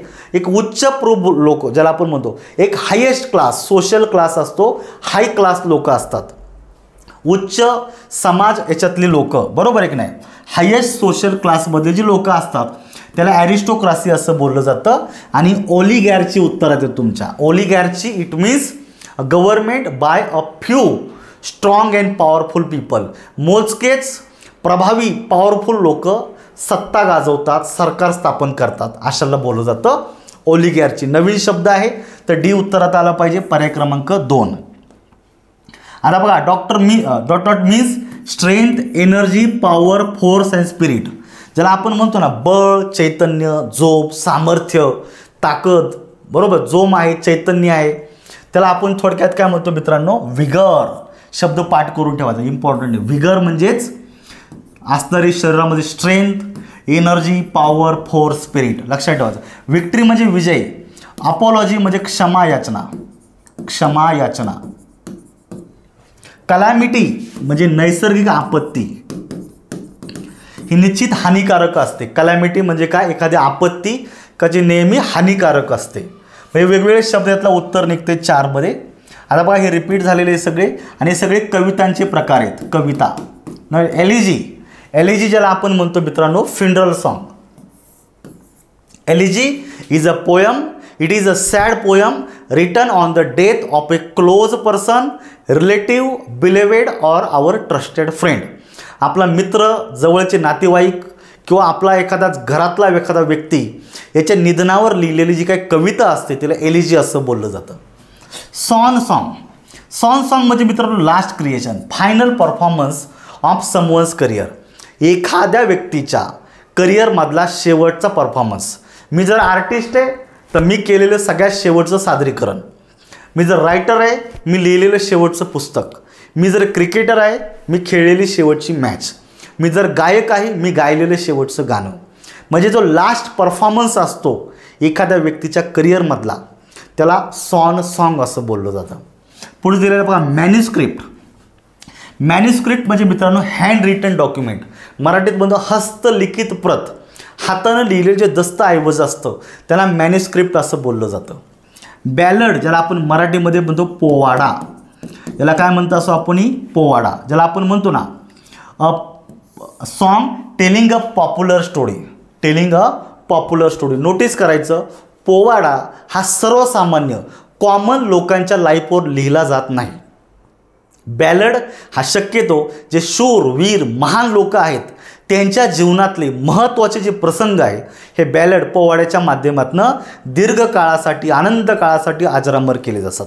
जसं आहे छत्रपती शिवाजी महाराज यांच्या जीवनामध्ये महत्त्वाचे क्षण पोवाड्याच्या माध्यमातून आज संपूर्ण लोक जगामध्ये ऐकले जातात. त्याला बॅलेड बोलायचं. डॉक्टर बाबासाहेब आंबेडकर आहे, महात्मा ज्योतिराव फुले आहे, राजर्षी शाहू महाराज आहे, त्याचबरोबर अनेक असे शूरवीर आहेत, त्यांच्या जीवनातील महत्त्वाची घटना बॅलेडच्या माध्यमातून अजरामर केले जातात. आणि ओड म्हणजे एखाद्याला उद्देशून लिहिलेली कविता. एखाद्याला उद्देशून लिहिलेली कविता म्हणजे उद्देशून लिहिणारी एखादा व्यक्ती असेल किंवा एखादी वस्तू असेल, कशालाही लिहिलं जातं. एक पी बी शेली नावाचा पोएट आहे, त्यानं ओड टू द वेस्ट विंड लिहिली. एक वेस्ट विंड वाऱ्याला उद्देशून कविता लिहिली. ओड टू द स्कायलार, आकाशामध्ये उंच भरारी घेणारा एक पक्षी आहे छोटासा. ओड टू द स्कायलार, त्या उंच भरारी घेणाऱ्या छोट्याशा पक्षाकडे पाहून या कवीला कविता सुचली. त्याने कविता लिहिली ओड टू द स्कायलार. खूप अशा असतात त्याच्यामध्ये. त्यामुळे सगळे कविताचे प्रकार आहेत, उत्तर तुम्हाला मिळू शकतं. या सगळ्यांचे मिनिंग मी तुम्हाला या ठिकाणी सांगितलेले आहेत. 43 dot dot means a number of lines writing for example of a poem or word puzzle in which particular letter from each lines form a word or phrase. म्हणजे मी तुम्हाला अगोदर एक उदाहरण दाखवतो, म्हणजे तुमच्या लक्षात येईल. बघा, जस्ट अ मिनिट. लय पुढे गेलो. याला ॲक्रॉस्टिक असं बोललं जातं.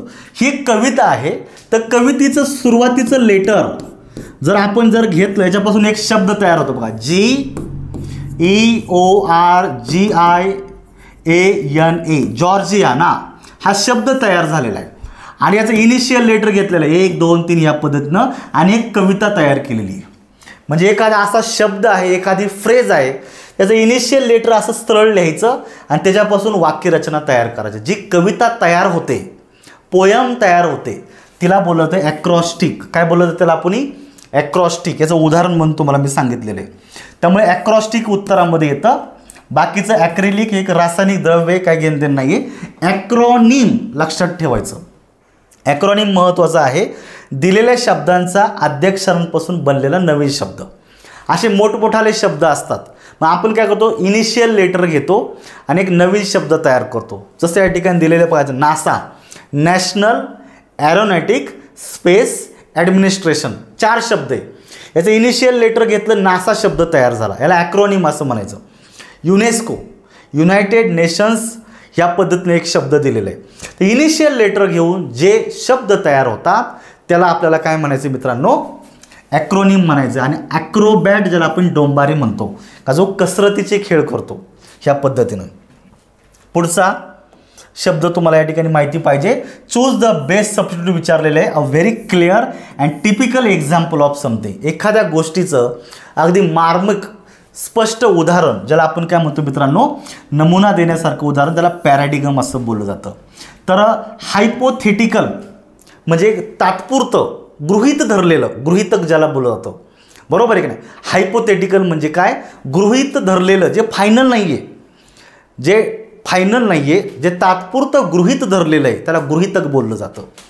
पॅरलल म्हणजे समांतर, आणि पॅरामाउंट म्हणजे अतिउच्च बिंदू. प्लिंथ म्हणजे तळ, आणि पॅरामाउंट म्हणजे अतिउच्च बिंदू.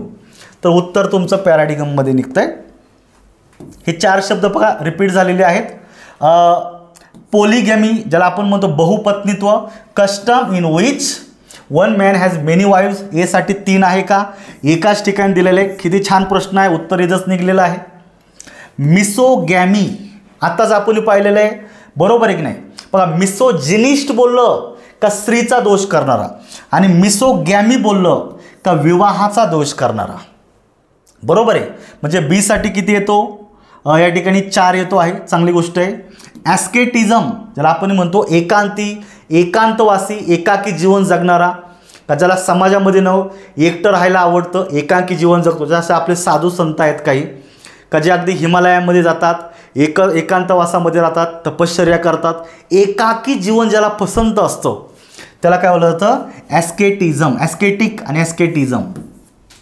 लोनली अँड ऑस्ट्रल लाईफ लक्षात ठेवायचं. आणि एकच राहिला ॲड्रॉइटनेस ज्याला आपण म्हणतो स्किल, क्लेवरनेस, कौशल्य, चातुर्य, असा एक शब्द. हा इम्पॉर्टंट आहे बरं का. ॲड्रॉइटनेस, स्किल, क्लेवरनेस, कौशल्य, चातुर्य. पुढे घ्या. अनुष्का इज ॲम्बिडक्स्ट्रस. ॲम्बिडक्स्ट्रस म्हणजे मित्रांनो दोनही हातांचा समान कौशल्यानं वापर करणारा व्यक्ती. म्हणजे मला कंटाळा आला, मी डाव्या हाताने लिहिलो, मला लेख कंटाळा आला, बास झाला या हाताने, लगेच दुसऱ्या हाताने चालू करतो. किंवा दोनही हाताने, जसं आपण पाहतो ना 3 इडियट्समध्ये जो आहे डॉक्टर वीरू सहस्रबुद्धे, दोन्ही हाताने फळ्यानं लिहायचा, दोन्ही हाताने लेटर लिहायचा. म्हणजे दोन्ही हातांचा समान कौशल्यानं वापर करणारा व्यक्ती याला ॲम्बिडक्स्ट्रस असं बोललं जातं. इथं कुठे दिलेलं आहे, यूज बोथ हँड्स इक्वली वेल. पर्याय क्रमांक 2 मध्ये उत्तर आहे. पुढे दिलेलं आहे चूज द करेक्ट वर्ड विचारले. Incapable of being read. Incapable of being read, जो वाचू शकत नाही त्याला काय बोललं जातं बघायचं. कॅपेबल म्हणजे सक्षम आणि इनकॅपेबल म्हणजे असक्षम, जो वाचू शकत नाही त्याला अनरीडेबल अजिबात म्हणायचं नाही आहे.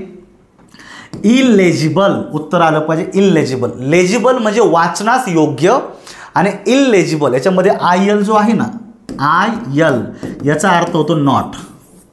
इलेजिबलमध्ये IL याचा अर्थ नॉट. जे लेजिबल नाही, सुवाच्य सुंदर नाही त्याला इलेजिबल, जे वाचन करण्यास अवघड आहे त्याला इलेजिबल बोललं जातं. इलेजिबल हँडरायटिंग असते. ह्या पद्धतीनं उत्तर निघलेलं आहे.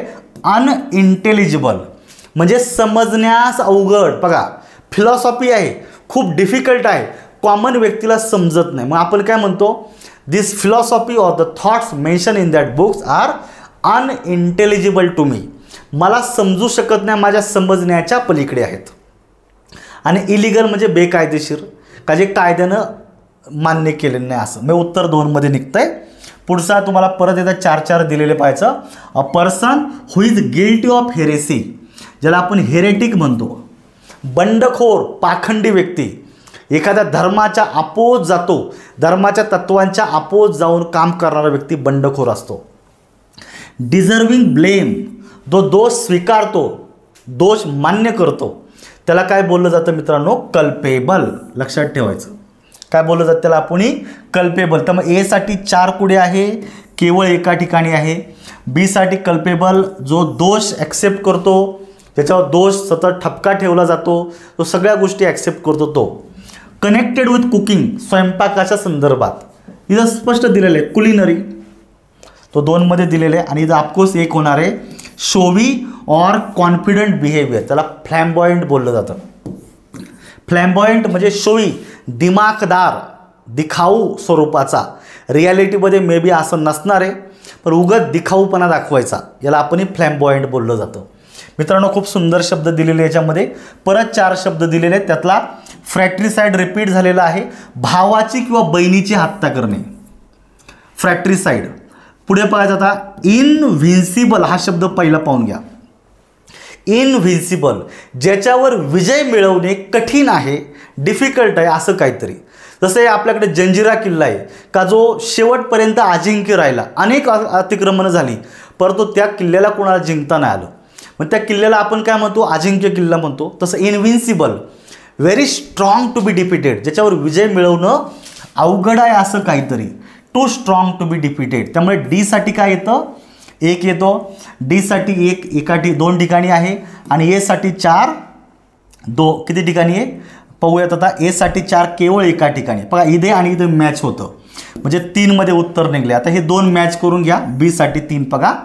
नुमिस्मॅटिक, ज्याला आपण म्हणतो द स्टडी ऑफ कॉइन्स, नाण्यांचा पदकांचा अभ्यास करणारं शास्त्र, त्याला नुमिस्मॅटिक असं बोललं जातं. आणि व्हर्बॅटिझम, ज्याला आपण म्हणतो ना repeating the actual words exactly, शब्दशः शब्दपाल्या, एक संकल्पना परत दुसऱ्या भाषेत दुसऱ्या शब्दांमध्ये व्यक्त केली जाते. एक शब्द वेगवेगळ्या पद्धतीनं रिपीट केला जातो, त्याला आपण शब्दशः असं बोलतो, व्हर्बॅटिझम. उत्तर 3 मध्ये निघलेलं आहे. आणि 50 ह्या लेक्चरमधला शेवटचा घ्यायचा आहे. 150 आहे प्रश्न, मी 3 टप्प्यामध्ये घेतो म्हणजे काही प्रॉब्लेम येणार नाही. पहा, which one of the following phrase means regicide, खूप सोपं आहे. मर्डर ऑफ किंग, राजाची हत्या करणं म्हणजे रेजिसाइड. मर्डर ऑफ मदर, ज्याला आपण म्हणतो मॅट्रिसाइड, इथं लिहितो मी MATRICID, आईची हत्या करणं म्हणजे मॅट्रिसाइड, राजाची हत्या करणं रेजिसाइड. नोटीस करा. पुढे मर्डर ऑफ फादर, वडिलांची हत्या करणं पॅट्रिसाइड, PATRICID, पॅट्रिसाइड. आणि मर्डर ऑफ ब्रदर म्हणजे फ्रॅट्रिसाइड, FRATRICID. अलग लक्षात सगळ्यांच्या. भावाची हत्या करणं फॅक्ट्रीसाईड, याच्यामध्ये एफ आहे. वडिलांची हत्या करणं पॅट्रीसाईड, याच्यामध्ये पी आहे. आईची हत्या करणं मॅट्रीसाईड आणि राजाची हत्या करणं रेजिसाईड. म्हणजे उत्तर तुमचं राजाची हत्या करणं सीमध्येच निघणार आहे, पर्याय क्रमांक 4मध्ये. तर अशा प्रमाणे मित्रांनो आयोगाने वेगवेगळ्या पेपर्समध्ये काय केलेले प्रश्न विचारलेले. अपेक्षा करतो तुम्हाला या सगळ्या प्रश्नांची उत्तरं आणि प्रश्नांच्या माध्यमातून PYQ कळलेले. आतापर्यंत बघा आपण हे 50 प्रश्न पाहिलेले आहेत आणि या 50 प्रश्नांमध्ये किमान 80 वेगवेगळ्या शब्दांना आपण डील केलेले आहे. म्हणजे ह्या लेक्चरमधून तुम्हाला 80 शब्दांची पुरेशी प्रॉपर माहिती भेटलेली आहे. असंच आपल्याला सेशन कंटिन्यू करायचं आहे. ठीक.